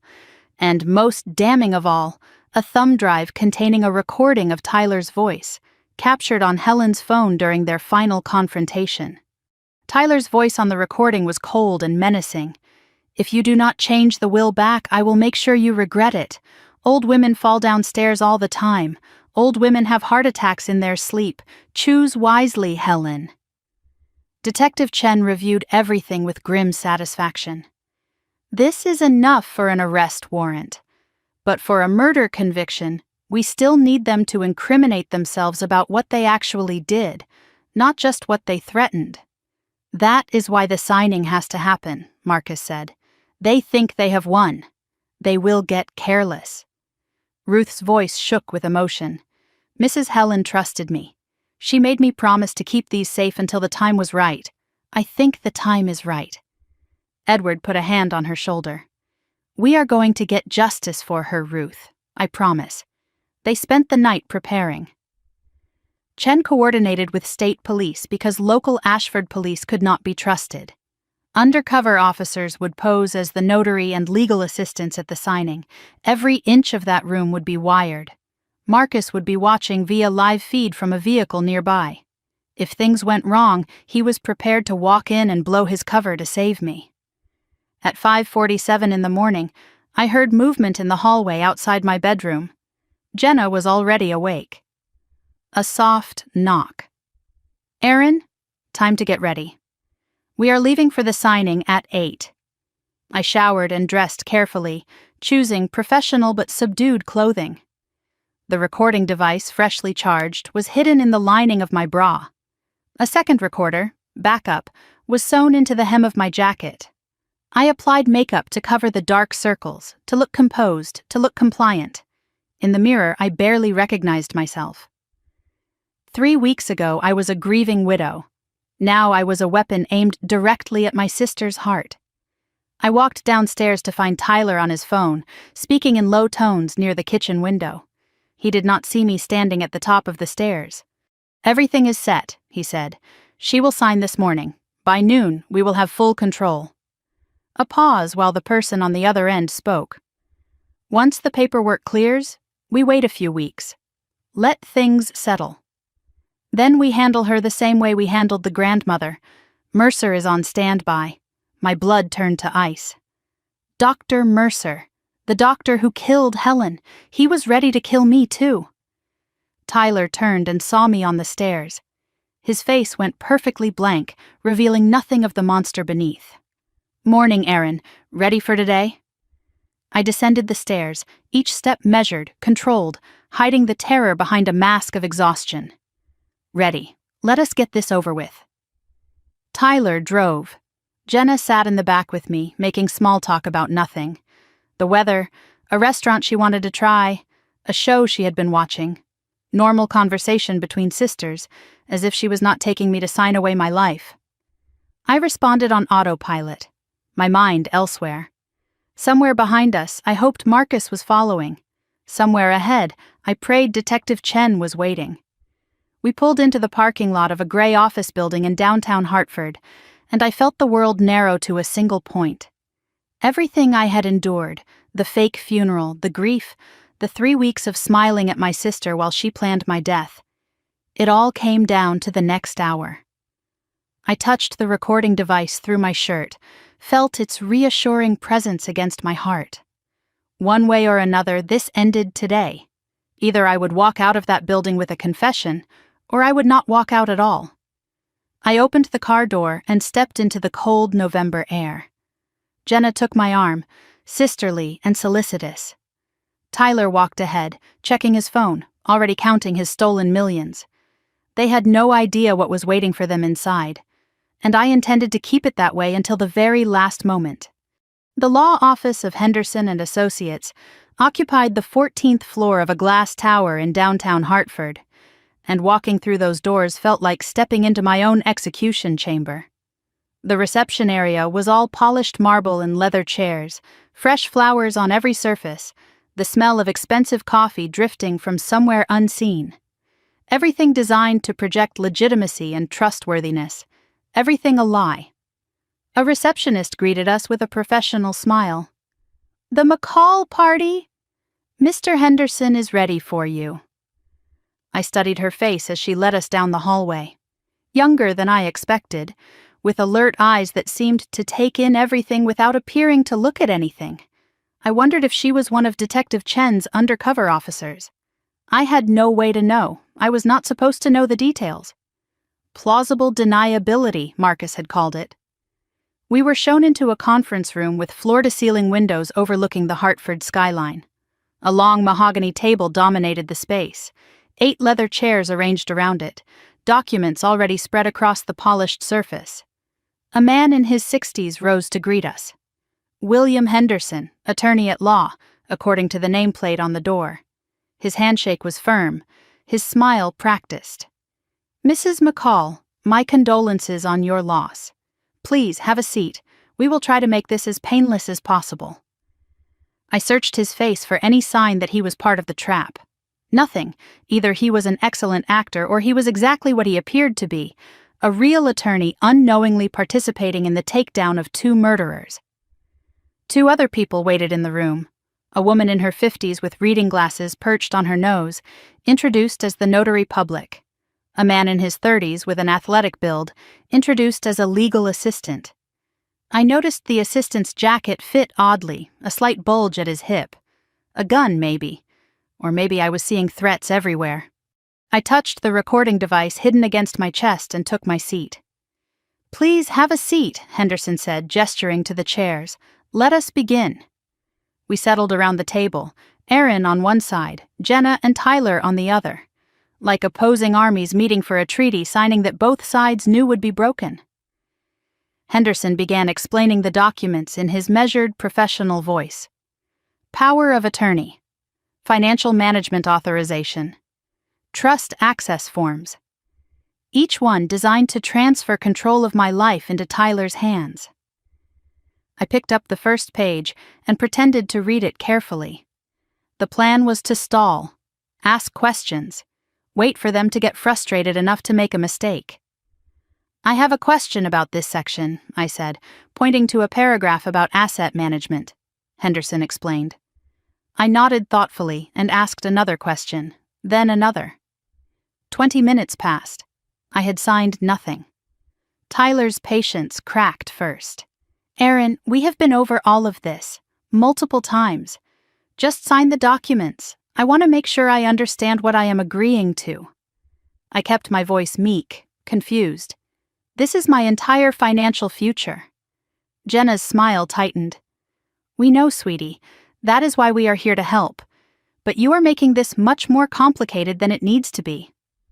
I looked at my sister, really looked at her. The mask she had worn for weeks was thinner than ever. Frustration leaked through the cracks. Impatience made her jaw tight and her eyes hard. Good. Impatient people make mistakes. I set down the pen and folded my hands on the table. Actually, before I sign anything, I need to ask you both something. Tyler and Jenna exchanged a glance. That silent communication between co-conspirators. What now? Tyler's voice carried an edge. I took a breath. I need to ask you about Grandma Helen. The temperature in the room dropped 10 degrees. Jenna's face went blank. Tyler's eyes narrowed to slits. What about her? Jenna asked carefully. I have been thinking about how she died. The stroke, the timing of everything. Silence. Henderson looked confused. The notary and legal assistant were motionless, watching. Your grandmother was elderly, Tyler said. His voice was controlled but tight. She had health problems. It was sad but not unexpected. Was it, though? I let my voice sharpen slightly. Because I have been doing some research. Jenna's hands clenched on the table. Research? What kind of research? The kind that raises questions. I held Tyler's gaze. Like why her medication was changed 6 weeks before she died. Like why the doctor who changed it received $200,000 right after her funeral. Tyler's composure cracked. Just for a second, but I saw it. A flash of something that might have been fear. Where did you hear that? His voice was sharp now, all pretense of friendliness gone. Does it matter? The point is, I heard it. And I have been wondering, did Grandma Helen really die of natural causes? Aaron, what are you implying? Jenna's voice rose. That is insane. Is it? I turned to face my sister directly. Because I also found out that Grandma changed her will right before she died. Changed it so I got more than you, Jenna. And then, conveniently, she died before she could change it again. Jenna stood abruptly, her chair scraping against the floor with a screech. I do not have to listen to this. Tyler grabbed her arm with a controlling grip. Jenna, sit down. He turned to me, his voice dangerously calm. I do not know where you are getting this information, but you need to stop, right now. Or what? I let the words hang in the air. Something bad will happen to me, like it happened to Helen? Enough. Tyler slammed his palm on the table. Everyone jumped. Henderson looked alarmed.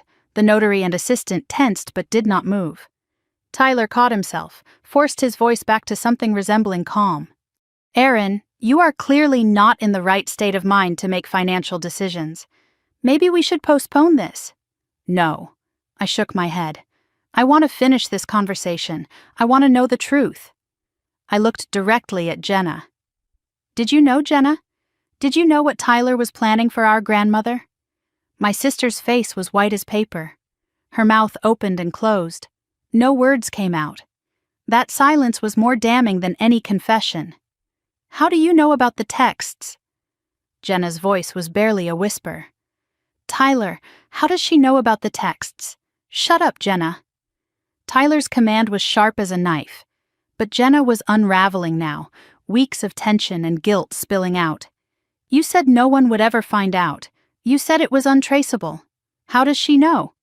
I said, shut up, Tyler roared. The legal assistant stepped forward slightly. The notary had her hand near her purse. I pressed harder. Jenna, please, I need to hear you say it. Did you know Tyler was going to kill our grandmother? My sister was crying now. Real tears. Ugly tears. Snot running down her face, mascara streaking her cheeks. The composed, calculating woman I had been living with for 3 weeks was gone. In her place was something broken and desperate. I did not want to, she sobbed. You do not understand what it was like. She was going to cut me out of everything. Everything that should have been mine. Jenna, stop talking. Right now. Tyler's voice was dangerous, but Jenna was beyond hearing him. She always loved you more, Aaron. Always. And when she changed the will, when she told me I would only get 30% because I was not trustworthy, I could not let her do that to me. Tyler moved toward Jenna, trying to silence her physically now. But I was faster. What did you do, Jenna? Say it. The words exploded out of her like they had been trapped for months, desperate to escape. We killed her, okay? Is that what you want to hear? Tyler switched her medication and I knew about it and I did not stop him. She was supposed to die in her sleep, but she suffered, and I had to watch, and I have been living with it ever since. Silence. Absolute, devastating silence. Tyler's face was a mask of fury. You stupid, stupid woman, you just... He stopped, looked around the room, at Henderson, frozen in shock, at the notary, who was no longer pretending to look at paperwork, at the assistant, whose hand was now clearly on his weapon. Understanding dawned in his eyes. This is a setup. Everything happened at once. The legal assistant drew his weapon. Hartford police. Nobody move. The notary was on her feet, badge in hand. Tyler Brennan, Jenna Dawson, you are under arrest for the murder of Helen Whitmore. Henderson dropped to the floor and crawled under the table. Apparently he had been a real attorney after all. The door burst open. 2 more officers, guns drawn, flooding into the room. But Tyler moved faster than anyone expected. He grabbed Jenna and shoved her toward the officers. A human shield, a distraction. In the chaos, while everyone was focused on my screaming sister, he lunged across the table. His hand closed around my wrist with crushing force. He yanked me toward him before I could react. Cold metal pressed against my temple. Everybody back. Tyler's voice was barely recognizable. The smooth, charming man I had known was gone. In his place was something feral and desperate. Or I swear to God I will kill her right here. The room froze. Officers had guns raised but could not shoot. I was in the way, Tyler's arm locked around my throat, the gun barrel digging into my skull. Jenna was on the floor, sobbing, being handcuffed by 2 officers who kept their eyes on Tyler. This is how it is going to work, Tyler said. I am walking out of here with her. Anyone follows, she dies. I could feel his heart pounding against my back, racing. Desperate. The gun was cold against my temple. This was not part of the plan. I was supposed to get a confession and walk away. Instead, I was a hostage, a bargaining chip in a killer's escape. Tyler dragged me toward the door, keeping the officers in front of him. The lead officer spoke calmly. "Mr. Brennan, let us talk about this. There is no way out of this building that does not go through us. Then you better clear a path, because I have got nothing to lose." He was right. He had just heard his fiancée confess to murder. He was going to prison for life. What was one more body at this point? He backed us into the hallway. Officers followed at a distance, weapons raised, waiting for an opportunity that was not coming. The elevator dinged. Doors slid open. "Get in," Tyler commanded. "Just you and me, Aaron. Anyone else gets in, she dies." He shoved me inside and jammed the close door button. The doors slid shut, cutting us off from the officers, from help, from hope. We were alone, descending. Tyler was breathing hard, sweat dripping down his face. The polished, controlled man I had met at Jenna's engagement party was completely gone. "You think you are so clever," he hissed in my ear. "You think you won. But I am not going to prison, not ever." "Tyler, please, this does not have to end like this." He laughed. A terrible sound. "It ended the moment your grandmother decided to play favorites. It ended when Marcus started snooping. And it ends when I walk out of this building and disappear." "And what about me?" Tyler's voice was ice. "You are my insurance until I am clear. After that..." He did not finish the sentence. He did not have to. The elevator reached the lobby. Doors opened. Tyler pulled me out, gun still at my head. The lobby was chaos. People screaming, running, security guards shouting into radios. Through the glass front doors, I could see police cars, lights flashing, officers taking positions. And then, walking through the front entrance of the building, calm as a man taking a Sunday stroll, came Marcus McCall. Alive. Whole, looking directly at Tyler with an expression that could freeze fire. Tyler stopped dead. His grip on me loosened just slightly. "No," he whispered. "No, you are dead." I saw the accident. I saw the body. Marcus kept walking toward us, hands raised, voice steady. "You saw what I wanted you to see, just like you showed Helen what you wanted her to see, just like you showed everyone. Stay back." Tyler's gun hand was shaking now. "I will kill her. I swear I will." "No, you will not. Because if you pull that trigger, you have nothing left. No hostage, no leverage, no escape."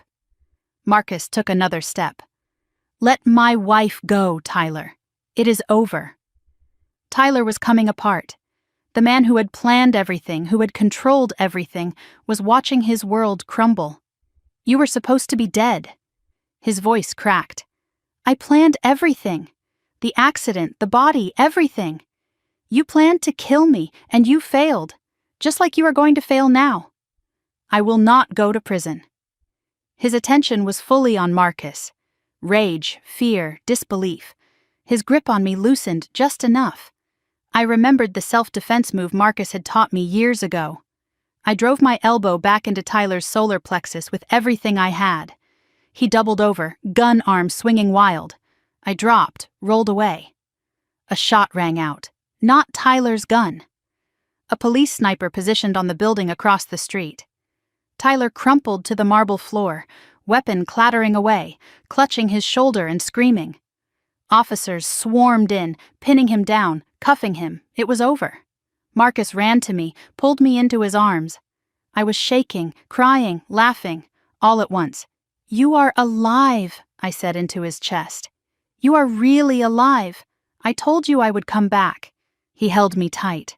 "I told you I would not let them hurt you." Behind us, Tyler was screaming as they dragged him away. "She is the one. Jenna is the one who did it. I will testify. I will tell you everything." But no one was listening anymore. I pulled back, looked up at Marcus, touched his face to make sure he was real. "Helen is watching," I said quietly. "Somewhere she is watching." Marcus kissed my forehead. "Then let us make sure she sees us finish this."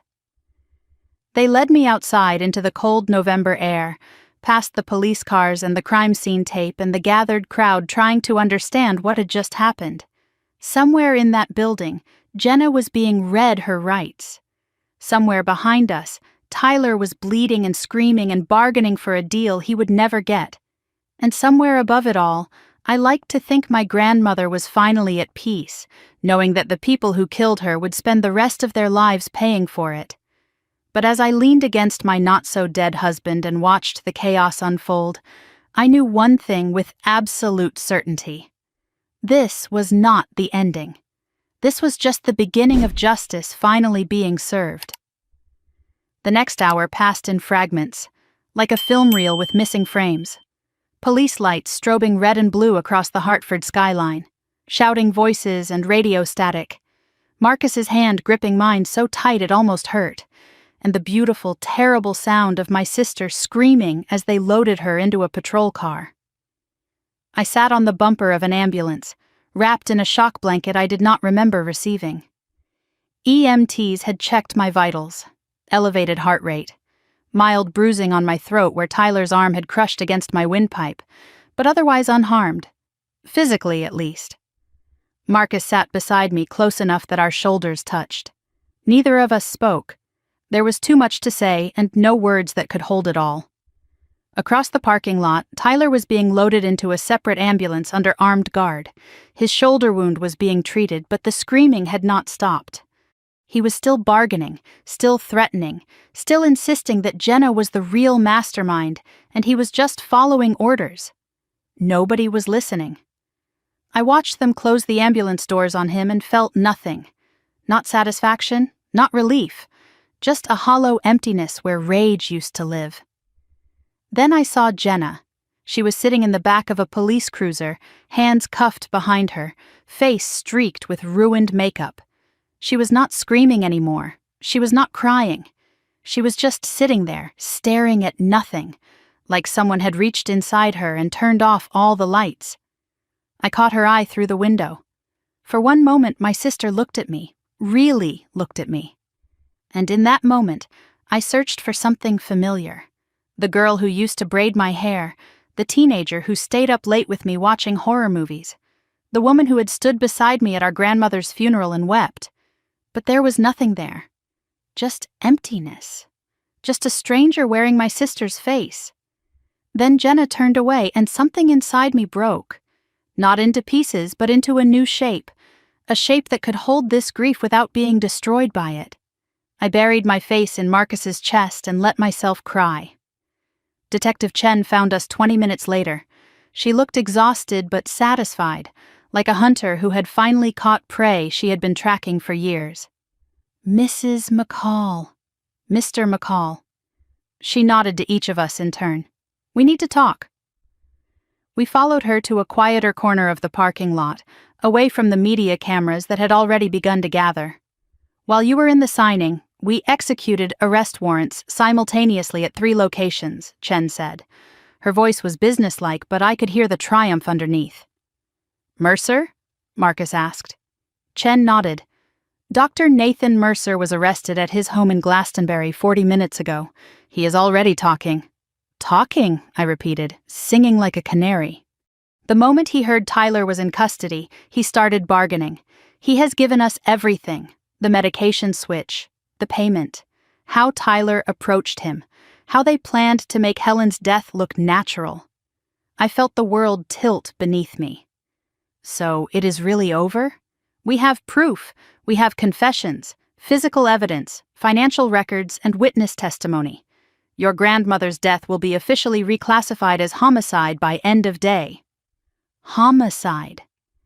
The word I had known was true but had never heard spoken officially. Helen did not die of natural causes. She was murdered. And now, finally, the world would know. What about Jenna? My voice came out as barely a whisper. Chen's expression softened slightly. Your sister is facing charges of conspiracy to commit murder, accessory to murder and fraud. The confession she made in that room, there is no coming back from that. How long? If convicted? 15 to 25 years. possibly more depending on what else the investigation uncovers. I did the math in my head. Jenna was 32. She could be nearly 60 when she got out, if she got out at all. I should have felt something. Satisfaction that justice was being served, relief that the nightmare was ending. But all I felt was tired, bone-deep, exhausted in a way that sleep could never fix. They took us to Hartford Police Headquarters for formal statements. The building was buzzing with activity. This was the biggest case the department had seen in years, and everyone wanted a piece of it. Marcus and I were separated for individual interviews. Being apart from him, even for just a few hours, made my chest tight with anxiety. I had spent 3 weeks pretending he was dead. Now that I had him back, I could not bear to let him out of my sight. A female detective led me to a small interview room and took me through everything from the beginning. The funeral, Edward's phone call, discovering Marcus was alive. The 3 weeks of playing the grieving widow while gathering evidence. I told her about the recordings, the listening devices, Tyler's threats, Jenna's slip-ups. Every moment of fear and rage and desperate hope that had led to this day. When I finished, the detective looked at me with something like awe. "Mrs. McCall, what you did was incredibly brave and incredibly dangerous. I did not have a choice. They killed my grandmother. They were going to kill me. Most people would have run, would have gone to police and hoped for the best. Running would not have gotten justice for Helen, and hoping is not a strategy." After my interview, I found myself asking the question that had been nagging at me since Tyler was taken down. Is Marcus in trouble for faking his death? The detective hesitated. That is complicated. Technically, filing a false death certificate is a crime. But given the circumstances, the imminent threat to his life, the fact that he was cooperating with law enforcement to expose murderers, the DA is inclined to be lenient. Inclined? Off the record? The detective almost smiled. No prosecutor in their right mind is going to charge a man who faked his death to catch his wife's would-be murderers. The optics alone would be a nightmare. Relief flooded through me. One less thing to worry about. It was late afternoon when they finally released us. Edward Collins was waiting outside with his car, patient as always. The drive home was silent. There was too much to say and no way to say it. When we pulled into the driveway of our house, I just sat there for a moment, staring at the yellow siding and the red door and the maple tree Marcus had planted the year we moved in. The house looked the same, but everything was different now. Jenna's cameras were still inside, her suitcases were still in the guest room. The power of attorney documents were probably still on the kitchen table. "I do not know if I can go in there," I admitted. Marcus took my hand. "We do not have to. We can go to Edward's. We can go anywhere." But I shook my head. "No, this is our home. I am not letting them take that from me too." Inside, everything was exactly as we had left it that morning. Dishes in the sink, Jenna's coffee mug on the counter, the documents spread across the kitchen table like a trap waiting to be sprung. I walked through each room slowly, reclaiming the space. In the living room, I found the first listening device Tyler had planted and ripped it from its hiding spot behind the fruit bowl. Marcus found 2 more in the bedroom. We searched every corner, every shadow, until we were certain the house was clean. When we finished, the house felt different. Lighter. Like we had exorcised a ghost. We ended up in our bedroom, sitting on the edge of the bed, finally alone for the first time since that moment in Edward's office when I had discovered my husband was alive. "I am sorry," Marcus said, "for all of it, for lying to you, for making you grieve. Do not apologize." I took his hand. "You saved my life. I put you through hell first. We went through hell together, and we came out the other side." I leaned against him, exhausted, drained, but somehow whole. "What happens now?" I asked. "Now we wait for the trial.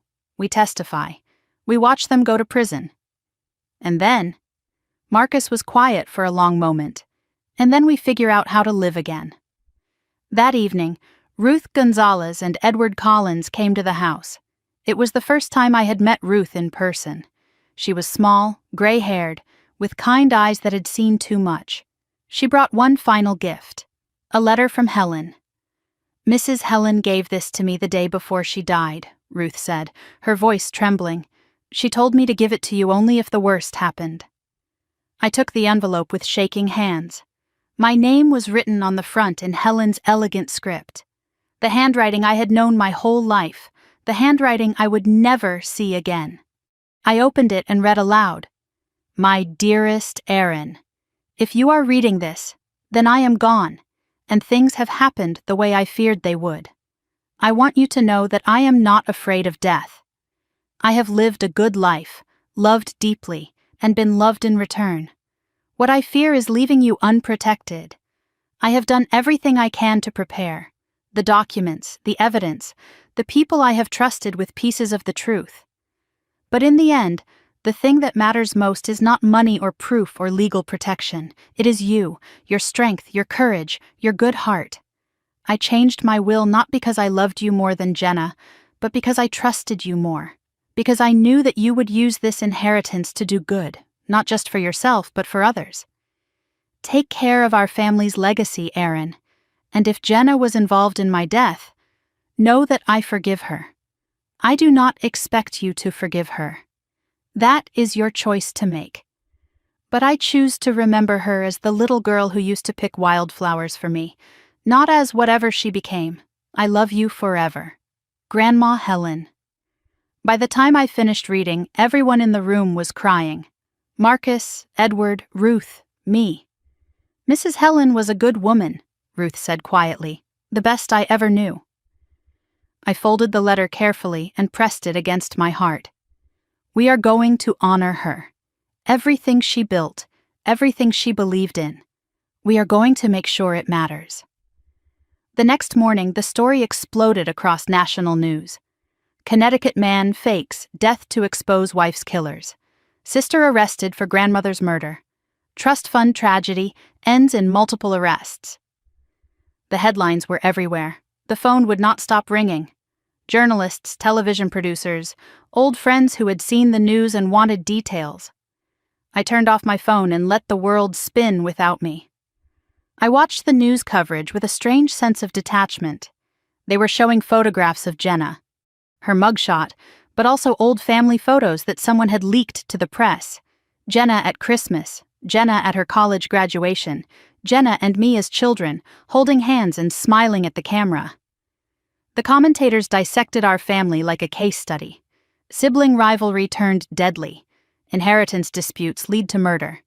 The American family's dark side exposed. I turned off the television. "They are turning it into entertainment," I said. Marcus put his arm around me. "Let them. The only story that matters is the one told in court." The district attorney called that afternoon. He wanted to meet with us personally. The case was being fast-tracked, too high profile to let languish. "Your testimony will be crucial," he told us. "Yours and your husband's. Are you prepared for what that means?" "It means sitting in a courtroom and telling strangers how my sister helped murder my grandmother, how her fiancé held a gun to my head. It means reliving the worst moments of your life in public. Defense attorneys will try to break you. They will attack your credibility, your marriage, your relationship with your sister." I met his eyes without flinching. "I spent 3 weeks smiling at murderers. I think I can handle lawyers." 1 week later, I made a decision that I knew might be a mistake. I asked to visit Jenna in prison. The women's correctional facility was 40 minutes from Ashford. Gray walls, fluorescent lights, the smell of industrial cleaner, and despair. I waited in the visiting room on a plastic chair, staring at the wire mesh barrier that would separate me from my sister. When they brought Jenna in, I barely recognized her. She had aged 10 years in 1 week. No makeup, hair unwashed and hanging limp, eyes hollow and empty. She sat down across from me and said nothing. "Why are you here?" she finally asked. "I do not know. I needed to see you, to understand." Jenna laughed, a bitter, broken sound. "Understand what? That I am a monster? That I helped kill our grandmother for money? I need to understand how. How you became this person. The Jenna I knew would never... The Jenna you knew was a lie. My sister cut me off, her voice hard. She was always a lie. The good sister, the supportive one. I was drowning in jealousy my whole life, Aaron. You just never bothered to notice. So, this is my fault? No, this is my fault. But you do not get to be innocent either. You walked through life being loved, being chosen, being special, and you never once thought about what that left for me. I stared at my sister, searching for something. Remorse, guilt, the person she used to be. Do you regret it? I asked quietly. Any of it? Jenna was silent for a long time. When she finally spoke, her voice was flat and dead. I regret getting caught. I regret trusting Tyler. I regret that Grandma suffered. That was not supposed to happen. But do you regret killing her? Jenna met my eyes, and in that moment I saw the truth. She was going to give you everything, everything that should have been shared, everything that should have been mine. So no, Aaron. I do not regret wanting what I deserved. I just regret that you got in the way. I stood. My legs were shaking, but my voice was steady. Goodbye, Jenna. I walked toward the door. Aaron! Her voice followed me. Aaron, wait. I did not mean it. I am sorry. Aaron. But I kept walking, through the doors, into the cold November air, into a future without my sister. I drove home with Jenna's words echoing in my skull. I do not regret wanting what I deserved. And I finally understood something I should have seen years ago. My sister did not become a monster because of Tyler. She had always been capable of this. Tyler just gave her permission. As I pulled into our driveway and saw Marcus waiting on the porch, I made a decision. I would testify. I would tell the truth. And I would never let myself feel guilty for being loved, for being chosen, for being someone my grandmother trusted. Jenna made her choices. Now she would live with them, and so would I. The Hartford Superior Courthouse was built in 1892, and standing on its marble steps that cold February morning, I could not help thinking that the building had witnessed over a century of families torn apart. Today, it would witness mine. 4 months had passed since the arrest. 4 months of depositions, hearings, motions, and delays. 4 months of reliving the worst moments of my life for lawyers and judges and court reporters who typed every word with clinical detachment. The trial itself had lasted 3 weeks. Testimony from dozens of witnesses. Evidence presented in meticulous detail. The entire ugly truth laid bare for 12 strangers to judge. I had testified for 2 full days, Marcus for 1, Ruth Gonzalez for half a day, her voice shaking but her words clear. Dr. Mercer had turned state's witness in exchange for reduced charges, and his testimony was devastating. He described in clinical detail how Tyler had approached him, how they had planned the medication switch, how they had calculated exactly how long it would take for Helen's heart to fail. Tyler had tried to cut a similar deal, but it was too late. The district attorney was not interested in bargaining with the man who had held a gun to my head. Now it was Judgment Day. Marcus and I arrived at the courthouse surrounded by a swarm of media. Cameras flashed. Reporters shouted questions. I kept my eyes forward and let Marcus guide me through the chaos. Detective Chen met us at a side entrance and escorted us inside. The courtroom was packed, family members I barely recognized, media representatives with their notebooks and recorders, curious spectators who had followed the case on the news and wanted to see how the story ended. I took my seat behind the prosecution table and forced myself to look across the aisle. Tyler sat at the defense table, thinner than I remembered, his expensive suit hanging loose on his frame. His eyes were hollow, empty of the charm and confidence that had fooled so many people. He did not look at me. At a separate table wearing prison orange sat Jenna. My sister had not looked at me once during the entire trial. Not during my testimony. Not during the closing arguments. Not even now, as we waited for the verdict that would determine the rest of her life. The bailiff called the court to order. Judge Margaret Harrison entered, and we all rose. All rise for the Honorable Judge Harrison.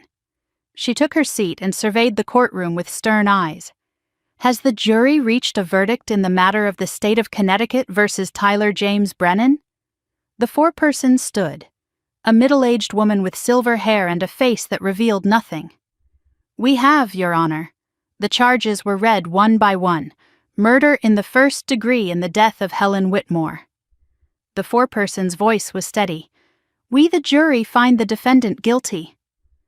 The word echoed through the courtroom like a gunshot. Guilty. Attempted murder in the case of Marcus McCall. Guilty. Conspiracy to commit murder in the planned killing of Aaron McCall. Guilty. Financial fraud, elder abuse, witness intimidation. Obstruction of justice. Guilty, guilty, guilty, guilty. Each word landed like a hammer blow, driving nails into the coffin of Tyler Brennan's freedom. I watched his face as the verdicts were read. His composure cracked with the first guilty, shattered completely by the third. His lawyer grabbed his arm to steady him as the color drained from his face. For one brief moment, something that might have been pity flickered in my chest. Then I remembered the gun pressed to my temple. Helen dying alone and afraid. The casual way Tyler had discussed killing me like I was nothing more than an obstacle to be removed. The pity evaporated. Tyler turned in his seat, scanning the courtroom wildly, looking for something or someone. His eyes landed on Jenna. This is your fault. His voice rose to a scream. You confessed. You ruined everything. Guards moved to restrain him as he lunged toward the barrier separating him from the gallery. I should have killed you both when I had the chance. You and your whole worthless family. Order. Judge Harrison banged her gavel. Remove the defendant. They dragged Tyler out of the courtroom, still screaming, still blaming everyone but himself for the destruction he had caused. The doors closed behind him, cutting off his voice mid-curse. The courtroom settled. Now it was Jenna's turn. My sister sat perfectly still, hands folded on the table in front of her, face blank as a mask. The sweet, supportive sister persona she had worn for years was gone. In its place was nothing. Just emptiness waiting to be filled with judgment. Has the jury reached a verdict in the matter of the state of Connecticut versus Jenna Marie Dawson? We have, Your Honor. The charges against Jenna were different but no less damning. Conspiracy to commit murder. Accessory to murder. Financial fraud. Obstruction of justice.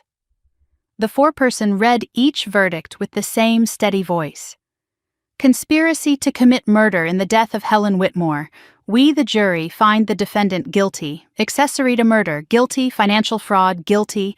Obstruction of justice, guilty. I watched my sister's face as each verdict fell. She did not flinch, did not cry, did not react at all. It was as if she had already gone somewhere else, somewhere no one could reach her, somewhere beyond guilt or innocence or consequences. The courtroom erupted in murmurs. Reporters rushed to file their stories. Somewhere behind me, someone was crying. I sat frozen, unable to move, unable to feel. I should have felt triumphant. Justice had been served. Helen had been avenged. Instead, I felt hollow. My sister was going to prison. My grandmother was still dead. There were no winners here, only survivors. 1 week later, we returned to the courthouse for sentencing. The atmosphere was different this time, quieter. The drama was over. Only the cold mathematics of justice remained. Judge Harrison addressed Tyler first. Mr. Brennan, you have been found guilty of murder in the first degree, attempted murder, conspiracy, fraud, and numerous other charges. Your crimes were calculated, cold-blooded, and motivated by pure greed. You targeted a vulnerable elderly woman, corrupted a medical professional, and planned to murder multiple members of the same family for financial gain. She paused, letting the weight of her words settle over the courtroom. I hereby sentence you to life imprisonment without the possibility of parole. Tyler's lawyer requested permission to speak. Denied. Tyler himself stood, trying to address the court. Your Honor, I want it on record that Jenna Dawson was the driving force behind. "Sit down, Mr. Brennan." Judge Harrison's voice cut through his protest like a blade. "Your attempts to deflect blame have been noted and rejected by this court." Tyler sat. For the first time since I had known him, he looked genuinely afraid. Life without parole. He would die in prison. The charming, calculating predator who had destroyed my family would never see freedom again. I watched them lead him away in chains and felt nothing but relief. Then it was Jenna's turn. My sister stood beside her public defender, small and pale in her prison uniform. Judge Harrison's voice was different now. Not softer, but more complex, layered with something that might have been sorrow. "Ms. Dawson, your case is more complicated. You were not the primary architect of these crimes. However, you were not a passive bystander either. You actively participated in the murder of your grandmother, a woman who loved you, who raised you, who trusted you until the very end." Jenna's mask cracked. A single tear rolled down her cheek. "The court recognizes that you were influenced by Tyler Brennan, but influence is not control. You had choices. You made the wrong ones. The sentence was 20 years, with possibility of parole after 15. I did the math again. Jenna was 32. She would be 47 at the earliest when she walked free. If she walked free. If the parole board believed she had been rehabilitated. If she survived 15 years in prison. Before being led away, Jenna was allowed to make a statement. She stood slowly, her chains rattling in the silent courtroom, and faced the gallery. "I want to say something to my sister." Judge Harrison nodded permission. Jenna turned to look at me directly for the first time since the trial began. "I know you hate me. You should. What I did was unforgivable." She paused, struggling for words that could never be adequate. "When we were kids, I used to wish I was you. You were so easy. Everything came easy to you. School, friends, grandma's love. I had to fight for every scrap of attention, and you just had it all. I felt tears burning my eyes but refused to let them fall. I told myself the money would make it even. That once I had what you had, I would finally feel like enough. But it did not work. Nothing Tyler promised came true. And now I have lost everything, including you." Her voice hardened slightly. "I am not asking for forgiveness. I know I do not deserve it. But I want you to know that I loved Grandma. In my own broken way, I loved her. And I will spend the rest of my life regretting that I let that love get poisoned by jealousy." She stopped, looked down at her shackled hands. "That is all. I am done." Guards moved to escort her out. At the door, she stopped and looked back one final time. "Goodbye, Aaron." Then she was gone. 2 days later, there was a separate hearing for Dr. Nathan Mercer. He had pleaded guilty months ago in exchange for his testimony against Tyler. But guilty pleas still required sentencing. Dr. Mercer stood before Judge Harrison looking nothing like the confident physician he had once been. Gray, diminished, beaten. His lawyer argued for leniency, cooperation with authorities, no prior criminal record, genuine remorse. The prosecution argued for maximum punishment. He had violated his sacred oath. He had killed a patient for money. He had betrayed everything the medical profession was supposed to represent. Judge Harrison's verdict was 12 years in federal prison and permanent revocation of his medical license. Before being led away, Mercer turned to address me directly. "I became a doctor to save lives. I do not know when that changed. I do not know when money became more important than the oath I swore." His voice cracked. "I am sorry. I know that means nothing. But I am sorry. I said nothing. I did not owe him absolution." After the hearing, Detective Chen briefed us on the ongoing investigation. Tyler's uncle, the city councilman who had protected him for years, had resigned under a cloud of corruption allegations. The police captain who had suppressed the original investigation into Helen's death had been suspended pending internal review. The bank employees who had leaked confidential trust information were facing charges of their own. The entire network Tyler had built was collapsing, one domino at a time. Your grandmother would be proud, Chen said quietly. My grandmother would have preferred to be alive. Chen nodded, but since that was not possible, this is the next best thing.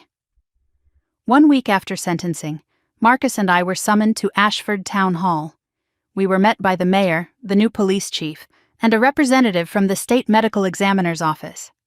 They led us to a small conference room where documents were spread across a table. The medical examiner presented the official form. Helen Margaret Whitmore. Death certificate amended. Original cause of death. Cerebrovascular accident. Amended cause of death. Homicide by poisoning via medication tampering. Manner of death, homicide. The word homicide was printed in stark black ink. Official, permanent, true. The mayor spoke next. On behalf of the town of Ashford, I want to extend our deepest apologies to the Whitmore family. Helen Whitmore was a pillar of this community for over 50 years. She served on our town council. She contributed to countless charities. She touched hundreds of lives. She deserved better from us. She deserved justice when she was alive. We failed her then. We will not fail her memory now. A formal apology. A public acknowledgement. It did not bring Helen back. Nothing could. But it mattered. Somehow it mattered. That afternoon, Marcus and I drove to the cemetery. Helen's headstone stood gray and solid against the winter sky. Simple and elegant, just like she had been. I knelt beside it and placed fresh flowers in the built-in vase. Wild flowers, the kind Jenna used to pick when we were children. Before everything went wrong. We did it, Grandma. I whispered the words against the cold stone. They are going to prison. All of them. Your name is cleared. Everyone knows the truth. I touched the smooth granite, tracing the letters of her name with my fingertips. I wish you were here. I wish I could have saved you instead of avenging you. Marcus stood behind me, his hand warm on my shoulder. She knows, he said quietly. Wherever she is, she knows. I stood and looked at my grandmother's grave, at the peaceful rows of headstones stretching across the winter landscape, at the bare trees waiting for spring. I want to do something, I said. Marcus looked at me. What kind of something? Grandma left me almost $3 million. Money I never asked for, never expected, money that people killed for. I turned to face my husband.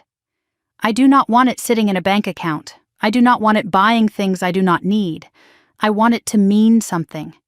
I want Helen's death to mean something beyond revenge.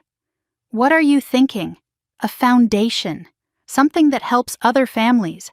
Other elderly people being targeted and manipulated and abused. Something that gives them what Helen did not have. Someone in their corner before it is too late. Marcus was quiet for a moment. Then he smiled. Helen would love that. Then let us do it. Let us turn all this pain into something that matters.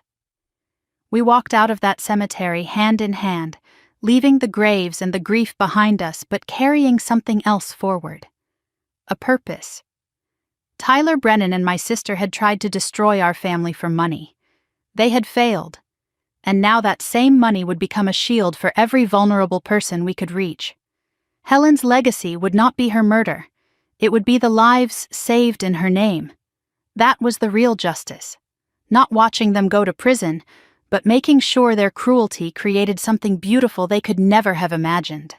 1 year to the day after Tyler Brennan was sentenced to life in prison, I stood in front of a building that used to be an abandoned textile mill and watched my grandmother's name go up in lights, the Helen Whitmore Foundation.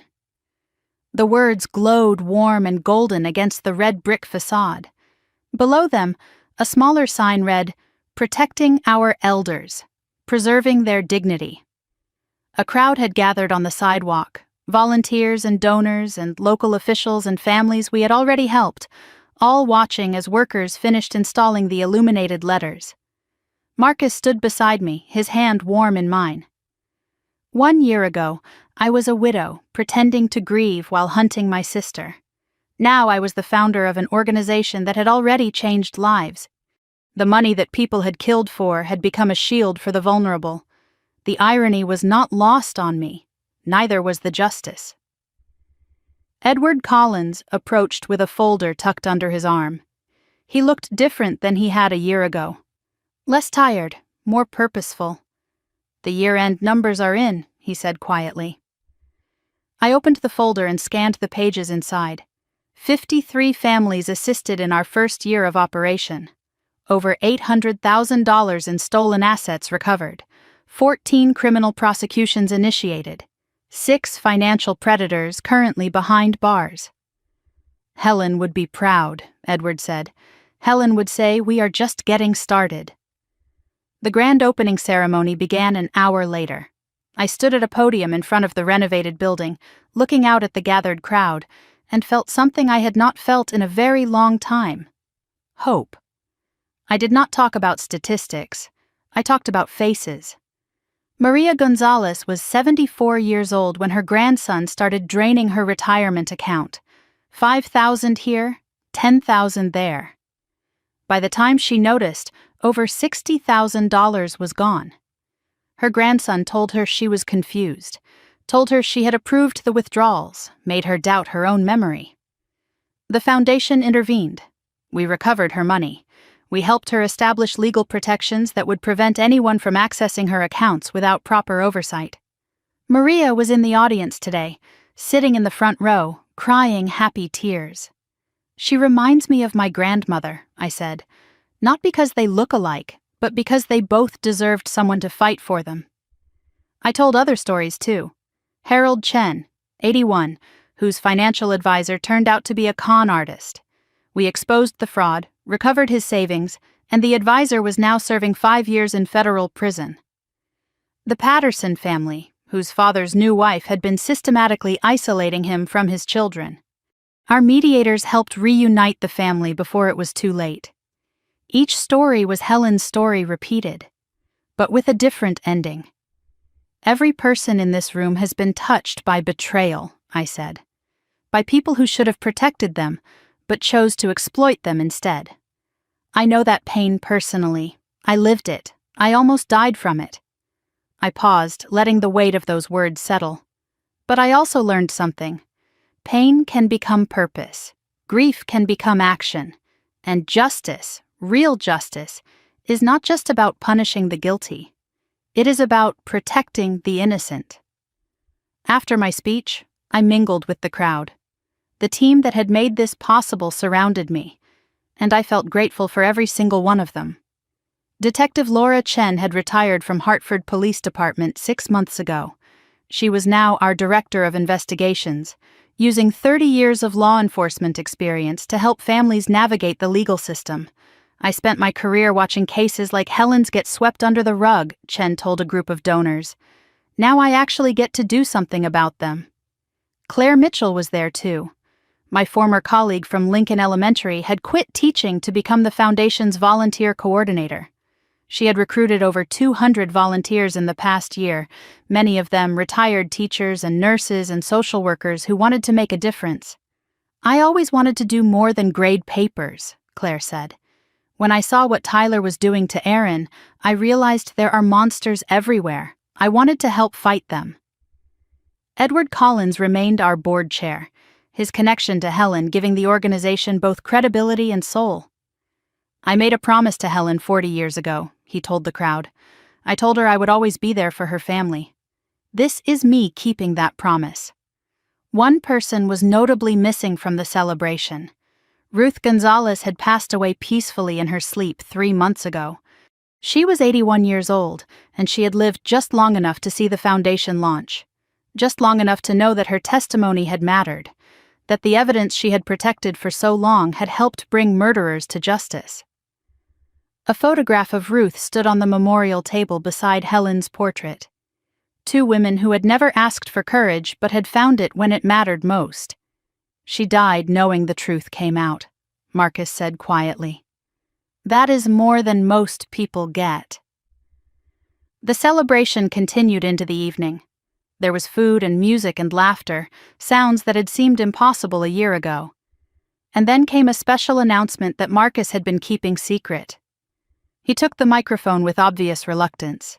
Public speaking had never been his strength, but the words he spoke were worth the discomfort. "I wrote a book," he said simply. "It is called Dead Man's Justice: How I Faked My Death to Catch My Wife's Killers." The crowd murmured with interest. Several reporters in attendance started taking notes. Publishers Weekly already reviewed it, Marcus continued. They called it a gripping true crime memoir. All proceeds go directly to the foundation. He paused, looking out at the gathered faces. "I am not a hero. I am just a man who got lucky and got angry in the right order." Laughter rippled through the crowd. When I discovered what Tyler and Jenna were doing, I had a choice: run and hide, go to police who might be corrupt, or fight back in a way they would never expect. He looked at me. I chose to fight. But I could not have done any of it without the bravest woman I have ever known. My wife, who walked into that lion's den every day for 3 weeks, smiled at the people who wanted her dead and brought them down from the inside. Applause filled the room. I wiped tears from my eyes. "This book is not about me," Marcus said. "It is about everyone who has ever felt powerless against people who abuse trust. It is a manual for fighting back. And it is a love letter to the woman who taught me that courage is not the absence of fear. It is the refusal to let fear win." The book was dedicated to 3 people. For Helen Whitmore, who deserved better. For Ruth Gonzalez, who kept the faith. And for Aaron, who proved that love is the only revenge that matters. Later that evening, after the guests had gone and the caterers had packed up, Marcus and I sat alone in the empty foundation hall. The building was quiet now, but I could still feel the energy of what had happened here, the hope, the healing, the promise of more to come. My phone buzzed with a news alert I had set up months ago. Jenna Dawson denied first parole hearing. I read the article in silence. Despite model behavior, the parole board had ruled her crimes too severe for early release. She would remain incarcerated for at least another 3 years before her next hearing. "How do you feel?" Marcus asked. I considered the question. I thought I would feel satisfied, but mostly I just feel tired. "Do you ever think about visiting her again?" I shook my head. I said goodbye. I meant it. She is not my sister anymore. She is just someone I used to know. There was something else on my phone. An email forwarded from the prison. Jenna had been writing to me every month since her incarceration, letters I had never opened. "She keeps trying," Marcus observed. "She keeps trying to manipulate. It is all she knows how to do." I deleted the email without reading it, just like all the others. Some doors, once closed, should stay closed. There was news about Tyler, too. He had been attacked by another inmate 2 months ago, survived but spent weeks in the prison hospital. Apparently, criminals do not appreciate men who hurt old ladies and women. I felt nothing when I read this. No satisfaction, no pity, just nothing. "Karma," Marcus said. "Justice. Karma is for the universe. Justice is what we build ourselves." The next morning I drove to the cemetery alone. It was something I did every month now, a ritual that had become as natural as breathing. Helen's headstone looked different today. The inscription had been updated. "Beloved grandmother, fierce protector, her legacy lives on." Fresh flowers already filled the built-in vase. Someone else had been here. One of Helen's old friends, probably. She had touched so many lives. I sat on the small bench beside her grave and talked to her the way I always did.